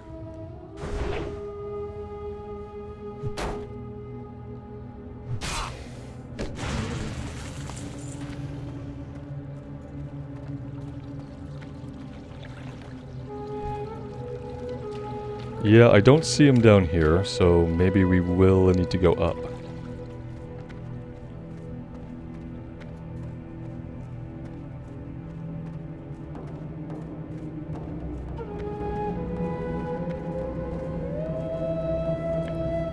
Oh, that was nice. I didn't think we'd be able to jump up here like that.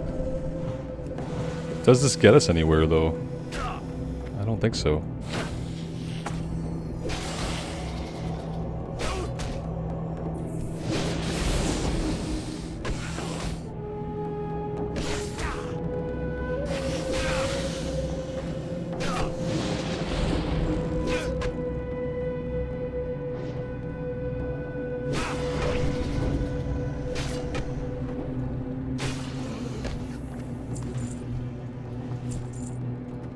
Huh, okay, well...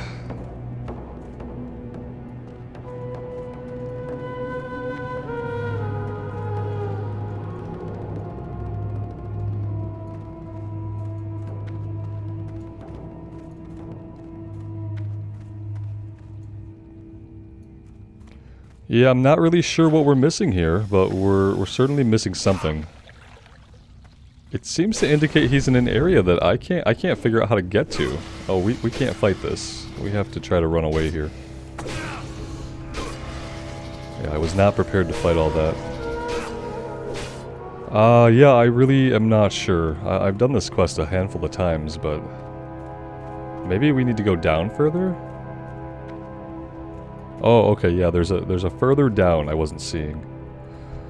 There we go, that makes perfect sense. How many people are gonna pull aggro onto us now that we've jumped down here, though? That's the question.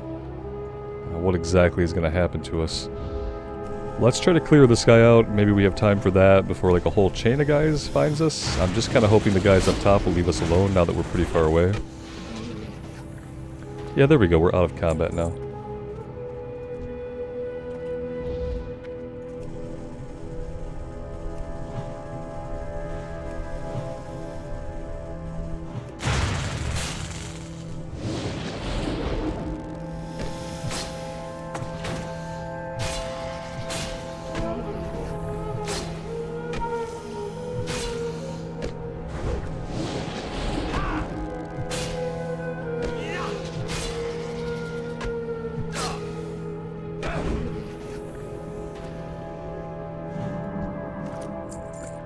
Hey, a small green pouch. Yeah, that could be really helpful, seeing as how we just maxed out our inventory thanks to all these barnacle clams.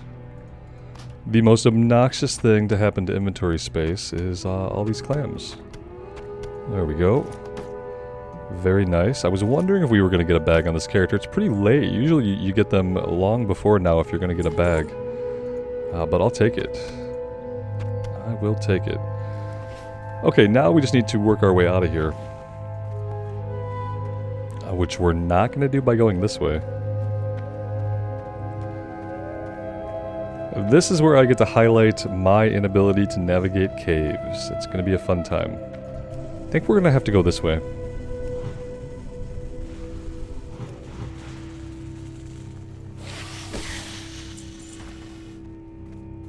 And we can grab this copper while we're down here.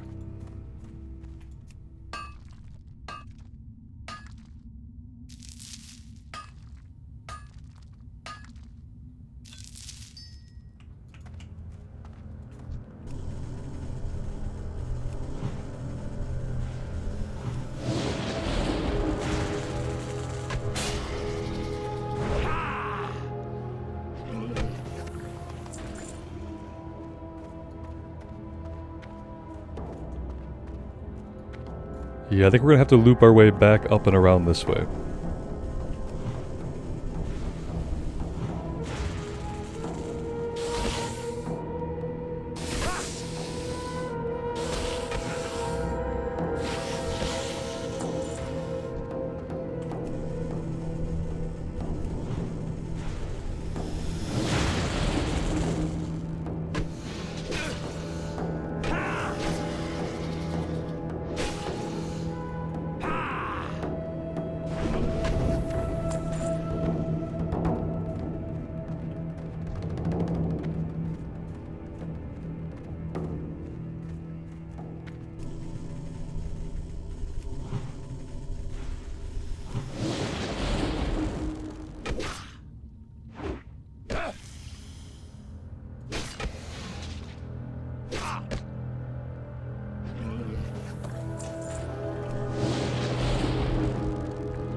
Here we go, here's the ramp back up.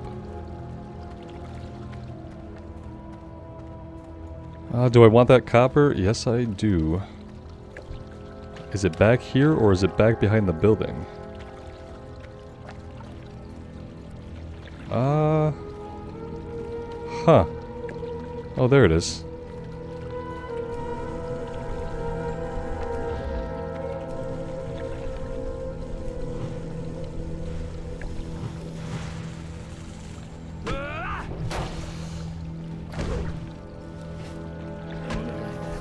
And I will train Jewelcrafting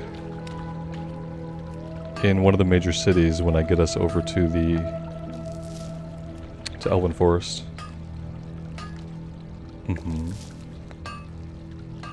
And by then we'll have quite a bit of resources to get that started, which is good.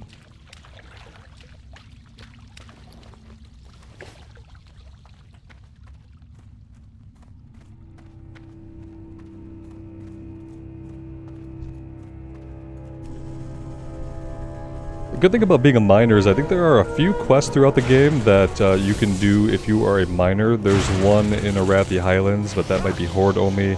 There's one in the wetlands that I discovered one time near the entrance to the wetlands. So there are a couple of quests that we'll be able to get done being a miner. That'll be nice to be able to do without having to buy stuff on the auction house or solicit a miner to do it for us. Yeah, I really would have liked to have some more mana, so we'll just melee you for a second.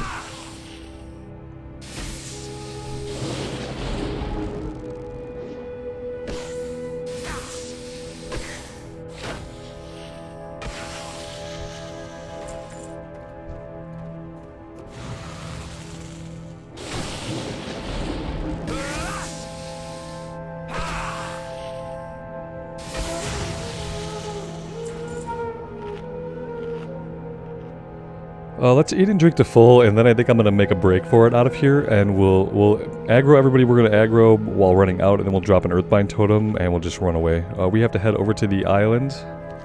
Right down here we have a few things to do here, so we're gonna head that way next. That should be good.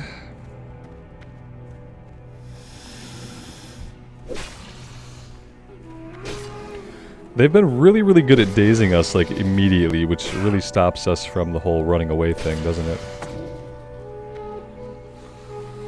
I didn't really want to aggro one of them going into the water, that's true. This could get a little painful, actually.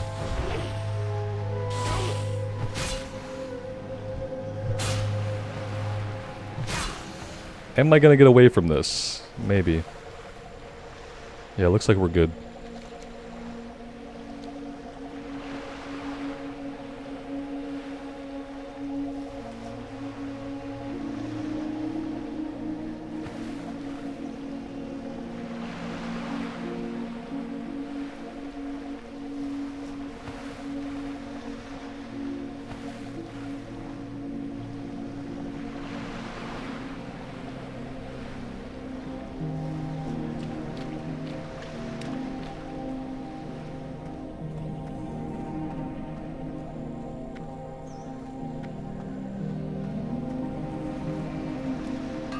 We're in Trader's Cove. I think we need to use the disguise kit that we brought with us.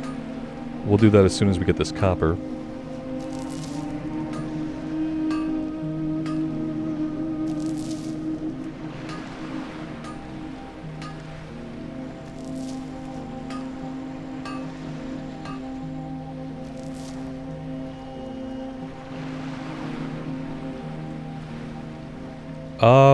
I don't know what the hell happened there. Requires you to be in Trader's Cove while the Naga flag is up. Oh, there we go. We just need to be awkwardly close.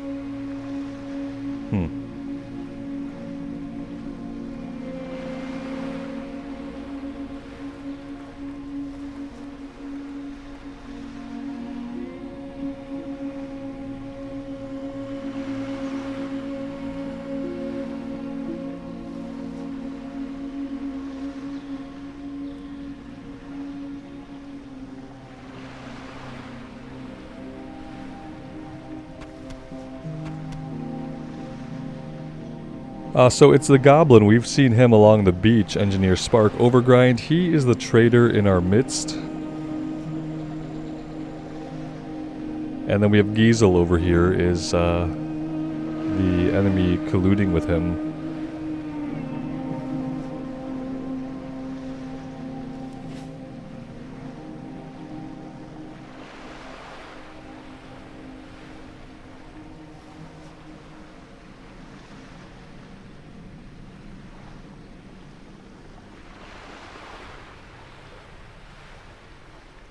The Fool Velen will soon leave himself open and defenseless long enough for us to strike. Now get out of my sight before I vaporize you. So they're trying to assassinate Velen.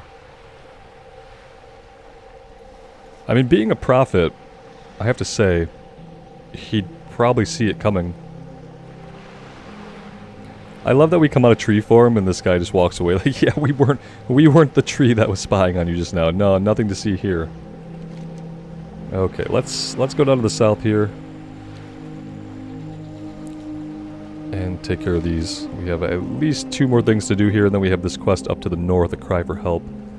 Which says that it's a group quest, but I've done it before, and I don't remember any kind of a lead or anything that would have made it a group quest. We have to escort somebody, and a couple of waves spawn at us as we escort them. And that's about it.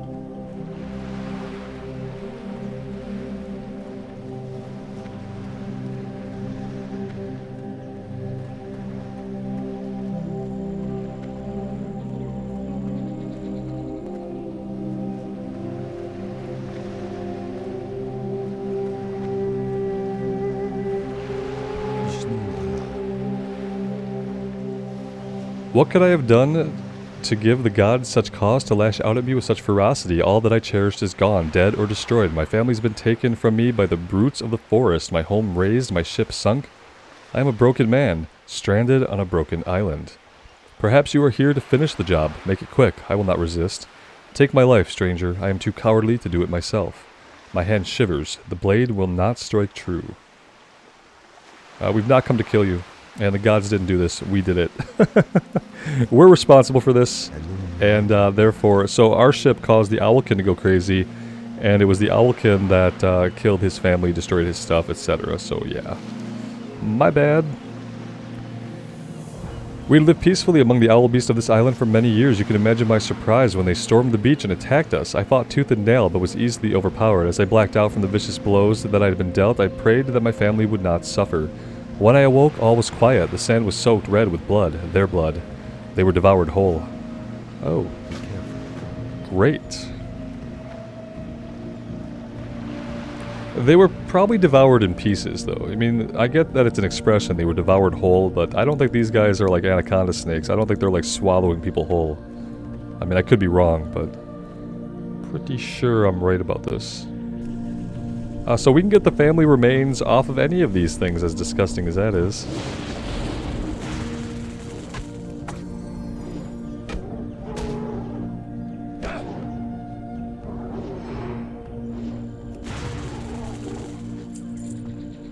And while we do this, we're going to carve our way to the north so we can take that escort quest up there.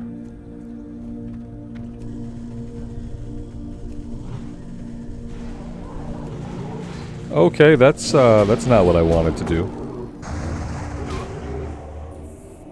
Let's use a little gift of the Naro here to save us, I hope. It ticks for a lot of healing, so yeah, we should be good. I think he just moonfired us. How rude.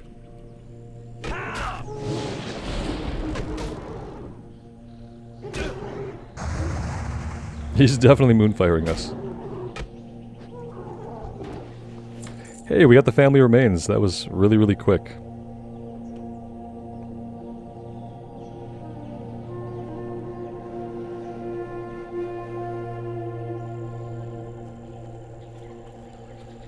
Okay, now if we want to, we can largely avoid combat while we head north. I am going to fight for this node if we have to. It looks like we are going to have to do that.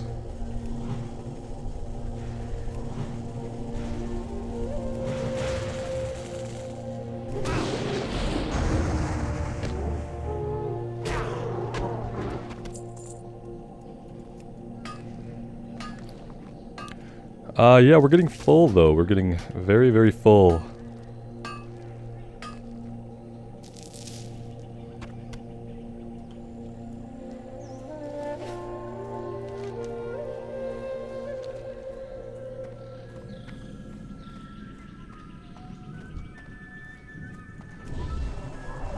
Yikes.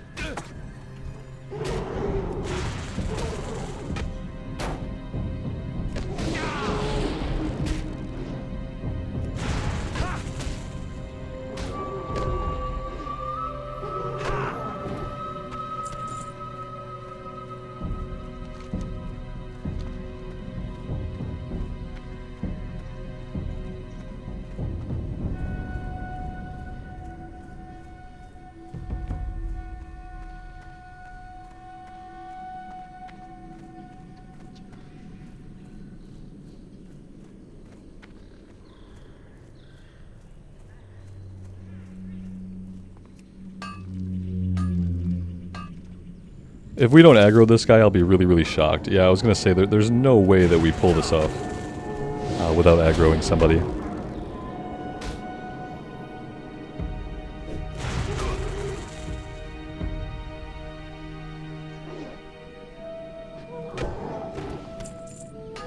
Inventory is full. It's so sad we just got that new bag as well, and I just couldn't help our burgeoning inventory.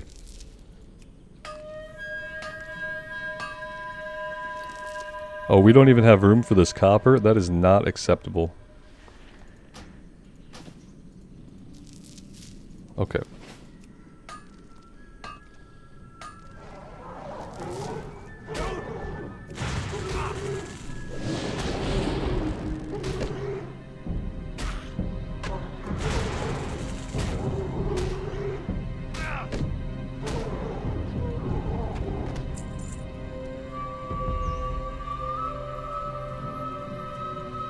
Yeah, we could stand a heal. Let's go ahead and heal up.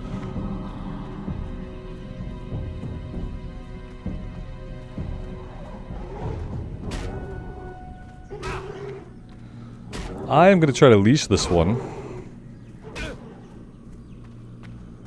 Which might be a bad idea when this escort leads us right through that village in a second, but we'll see. We'll deal with it if that happens. Maybe that's why it's a group quest. Maybe she's gonna walk right into the 3 packs and pull all 3 at once. My family was attacked by the Murlocs and Owlkin of this island several weeks ago. I managed to escape, but I think that both my mother and my father have been slain. I don't know what I'm going to do now, but I must try to get back to my home, or what's left of it. Well, we have good news. Your father's still alive, if we can get back to him. The bad news is we have your mother's rib cage in our bags. Yeah, I know, not what you were hoping for.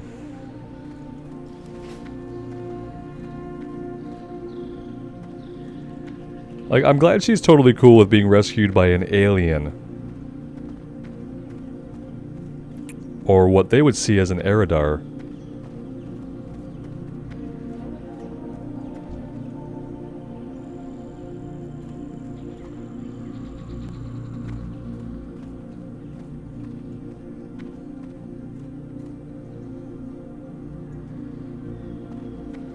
Yeah, I'm pretty sure she's gonna run right into these camps.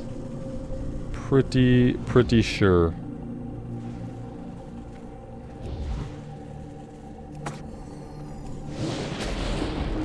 At least she's gonna stop walking to help us fight.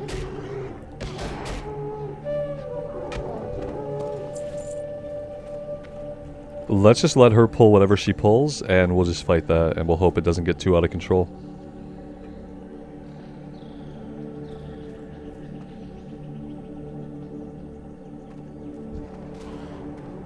She ran right up to that guy, screaming for us to help her, when she could have walked right past him.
Will I be okay if I mine this for a couple hits? I don't want to let her get too far away. I think we can go one more time at it.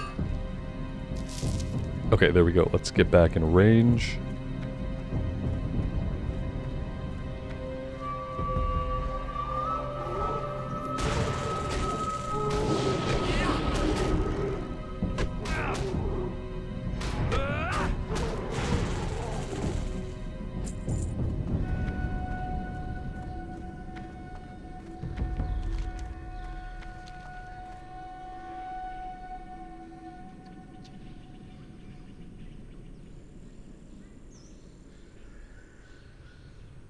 I wonder if at this point we had bothered to tell her that her father's not dead. Probably not. We are often situationally mute.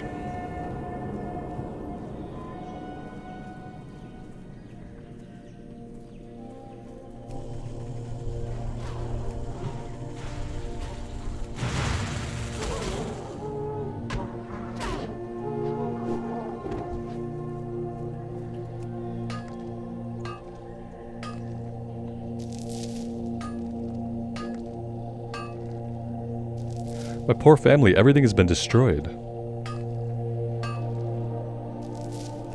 Oh, and Eden, alive, by the way.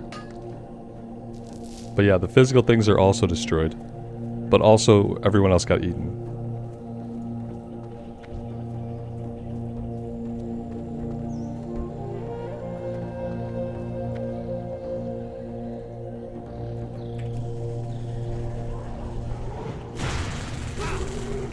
She did not seem like she cared about that guy at all. She was walking right through him.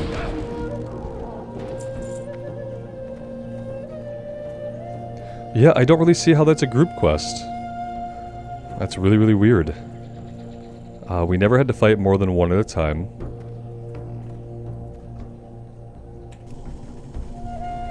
Yeah, we didn't really have any problems.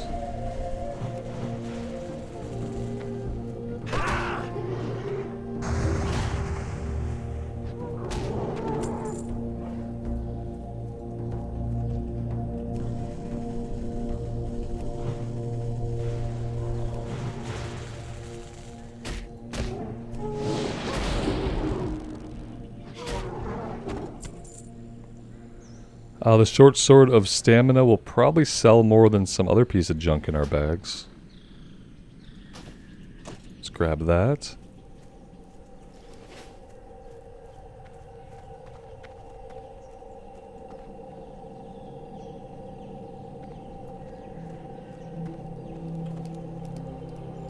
The great thing is, after this and us turning in everything else that we've already completed, I think that's going to be good. I think we're going to hit level 10 and we'll be able to pick up our Shaman Fire Totem quest. Super excited to do that.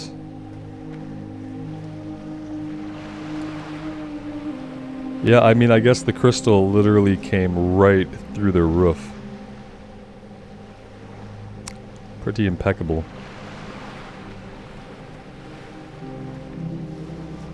And we'll get to see father and daughter united before daughter vanishes into thin air forever.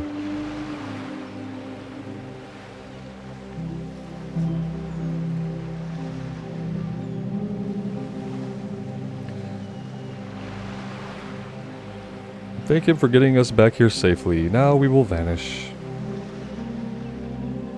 How long does she hang out? Doesn't ask about mom or anything.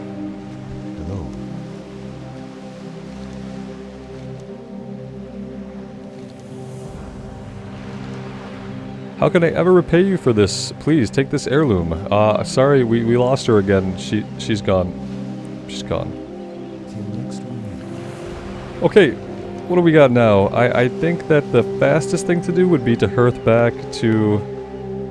Well, if we hearth back, we're gonna have to run.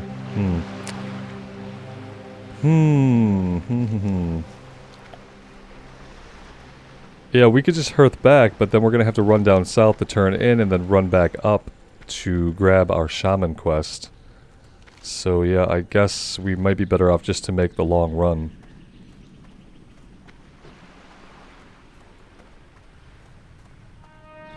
Alright, let's get the stuff turned in here, and that should ding us.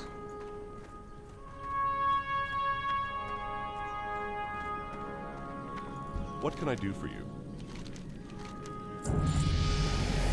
He wants us to confront Engineer Spark. For the Alliance. Peace be with you. And we can't use either of these. Light your eye. Alright, well, let's see. Should we go confront this guy really quick? Yeah, I think we could take this guy out really fast. If he's around somewhere, which he might not be. Here he is. Yeah, we'll kill the gnome, and then we will probably turn it in and hearth up to Azure Watch.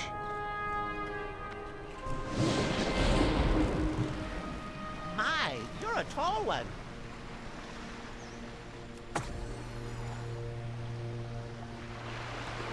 Does it frighten you to know that there are those that would serve the Legion with such devotion as to remain unwavering citizens of your pointless civilization? Live in fear, die by the will of Kel'Thas. It's all the same, and now I cut you down. Now I cut you. You cut us? Okay. Cool.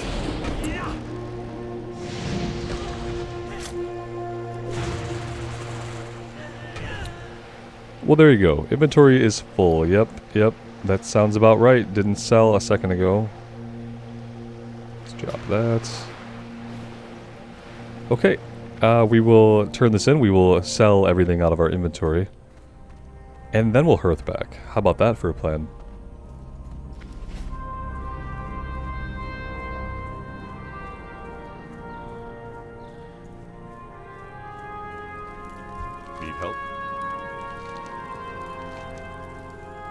And what are we going to get out of this? Nothing great. We'll get a one-hand mace upgrade. That's decent. Go with honor, friend. And we need to sell before we pick up the follow-up. What can I do for you? Let's go ahead and equip the mace. It's called the McWeak Sauce Meat Tenderizer.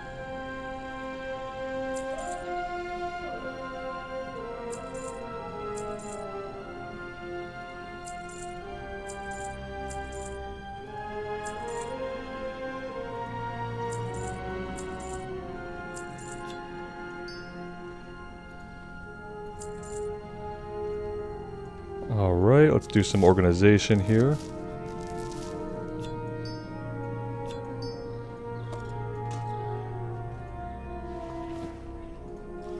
Let's pick up the follow-up, and then we will hearth. King's honor, friend. Light bless you.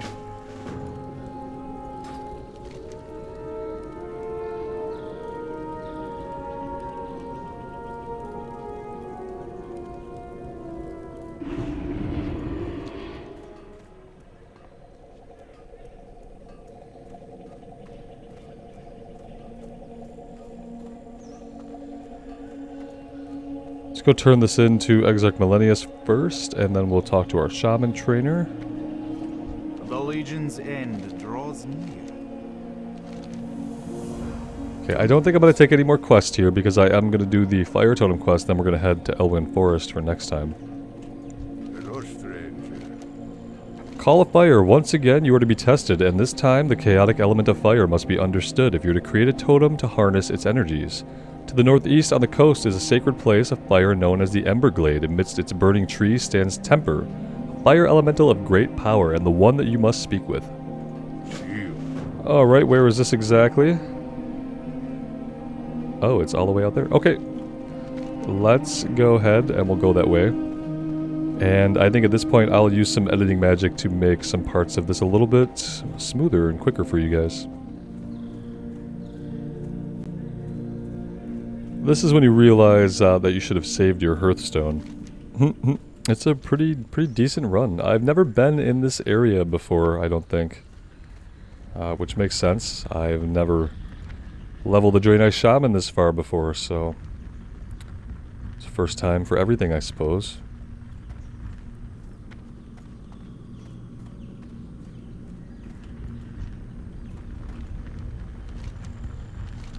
I trust that the burning I see behind your eyes is from a desire to grow and understand. Good.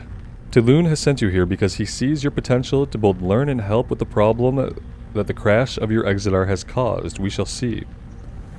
One of my brethren, Hatir, has gone insane, no doubt because of the crash of your ship. He's began demanding the local owl beast worship him. This will not continue. None of us would ever impersonate a god. It falls to you to restore the balance.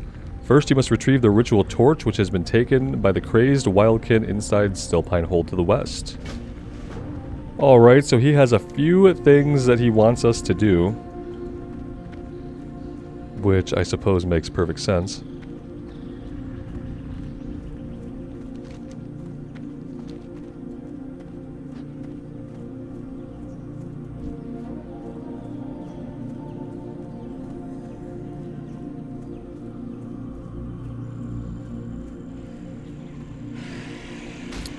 Oh dear.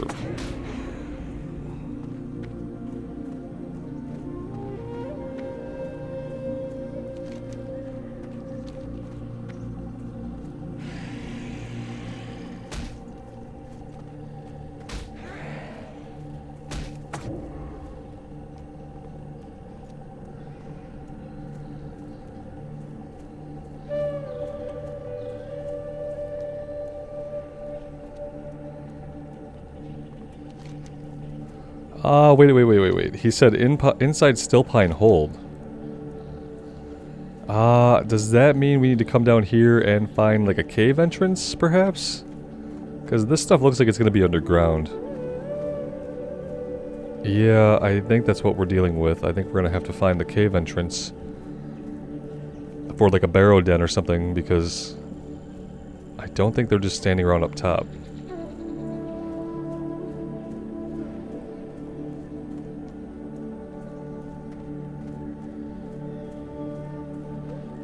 I could be wrong. Either way, we'll loop around this way. Yeah, no, I'm pretty sure there's going to be an entrance down here somewhere. Maybe we have done some questing up here before, but not specifically this quest. Yeah, okay. Yeah, we've been up here before, but never doing stuff for the fire elemental.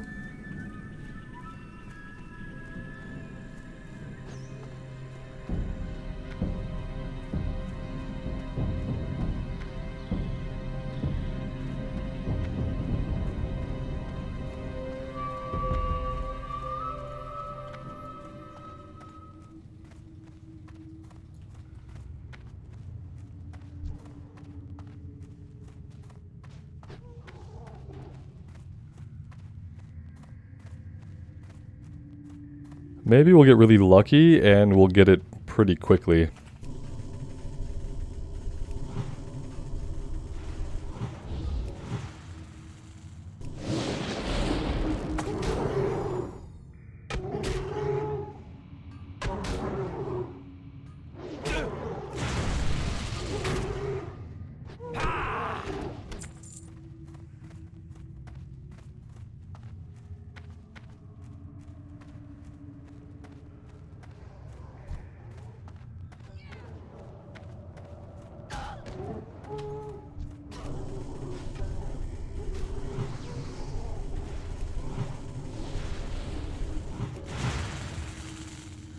What might have been really smart of me was at level 10, you know, training my level 10 abilities could have been a good thing to do in tandem with this quest. Oh, that looks fun.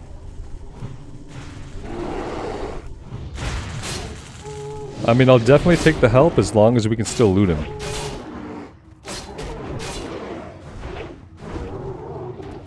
Hey, there we go. We are going to take that and we are going to run with it, guys. I think we can just drop down here and run out. That's about as easy as it can get. There would have been other quests here if we had continued questing in the zone. We probably would have held off on doing this until we had those other quests.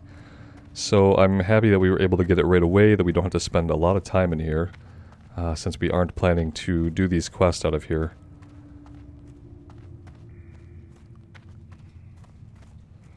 And yep, I suppose we just now have to take this back to the fire elemental, and maybe he'll have 1 or 2 more follow-ups for us. I feel like this is obviously a lot easier than any of the fire totem quests on the horde side, as far as like its location compared to where you pick the quest up from to where you have to go to get it done. So it is a little bit of back and forth, but yeah, I can't complain too much because the fire totem quests on the horde side are much more traveling and much more of a nuisance.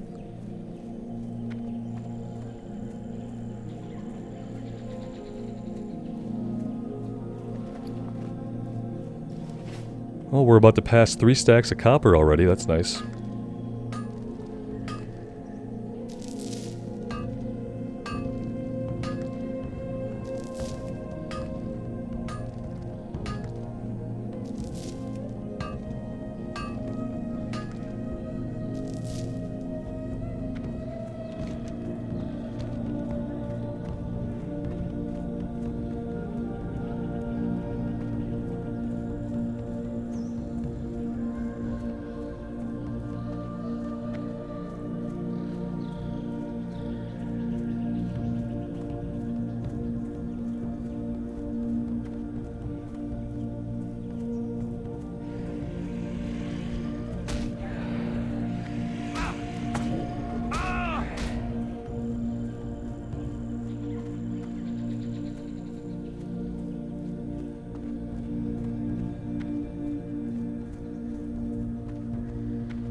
See how its fire never goes out? That is the work of Hatir. It is a symbol of his arrogance. Flame is meant to consume that which it burns and then itself die to be reborn anew another time. I would help you douse the torch, but it must stay lit for you to deal with Hatir. We will let it burn a little while longer. The owl beast of Moonwing Den on Silvermist Isle, far to the southwest, have been deluded into thinking that Hatir is a god to be worshipped. What he truly is a fallen elemental who needs to be put out of his misery. That torch is the key to his downfall. Hatir regularly demands that these owl beasts burn an effigy in his honor. So, when you light it, he will come. Slay him and bring me the ashes. Oh yeah, we got a lot of traveling to do. We are going to be doing a lot of editing in this episode. Well, that was not quite 10 minutes. It's a pretty solid run though. You can tell they tried to make you put some effort in to make it comparable to the Horde quest, but it's still not. Even though it is a lot more running than we've had to do back and forth. I want this guy to drop. That'd be ideal. Will he do that? I don't know. There we go.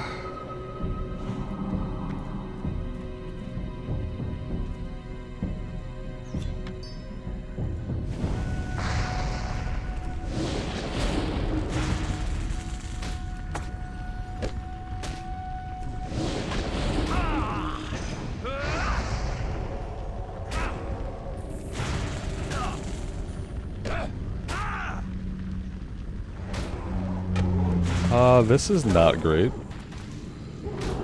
I guess we'll be okay. Yeah, we're gonna be fine, I think. We have the item we need, so if we die, that's not really a big deal.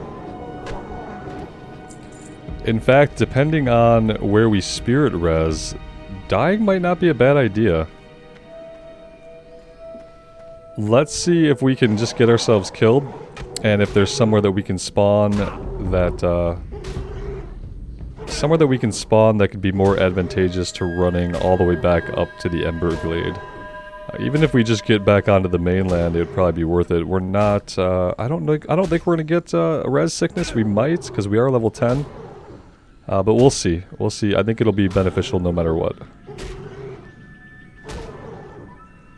It is a little sad when you don't want to do the run again. You'd rather get killed, but in this case, yeah, I'd rather get killed once and see if we can just spawn a little bit closer.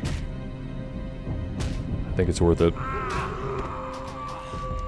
Yeah, I'd say that got us a lot closer. Let's go with that. Okay, so we took some durability, but that's it. All right, I'm gonna get us back up to the Emberglade.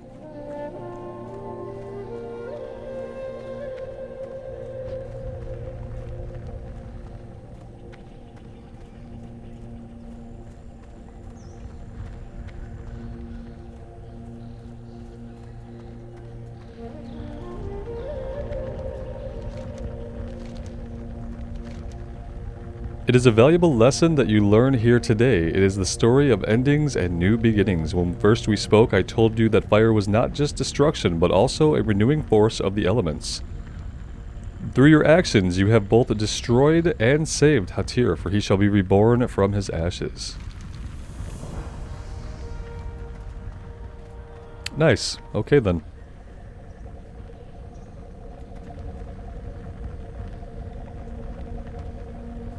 I'm assuming you're going to have another quest for us, at least I hope. Thank you, Shaman. I am reborn and will burn brighter than ever before. Don't go crazy this time, okay? Any second now. Maybe. Here we go. You've done a great thing here today. In your pursuit of understanding your relationship with the flame, remember to always treat it with the utmost respect, lest you get burned. I saved a portion of Hatir's ashes for you. Use them in the creation of your fire totem, and remember that all you have learned in their attainment. Now return to Tulum. We know how we're going to return, because we found the quick travel method. I wonder if it would be easier just to drown ourselves off the coast.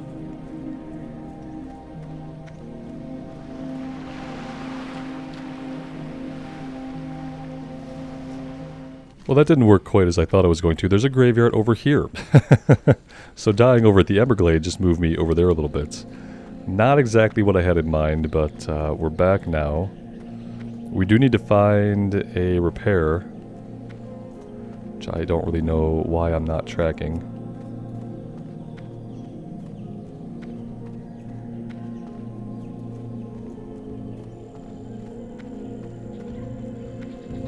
Prices here are reasonable. Alright, there's a repair. Let's get this turned in and we'll get our fire totem. And I will also learn our level 10 abilities, because wouldn't that be swell? Live another day. You've passed through the cleansing of fire of destruction and been renewed. This is not unlike the tribunal the Draenei people are currently undergoing. And through saving Hatir from himself, you have secured your connection to the elemental fire of this world.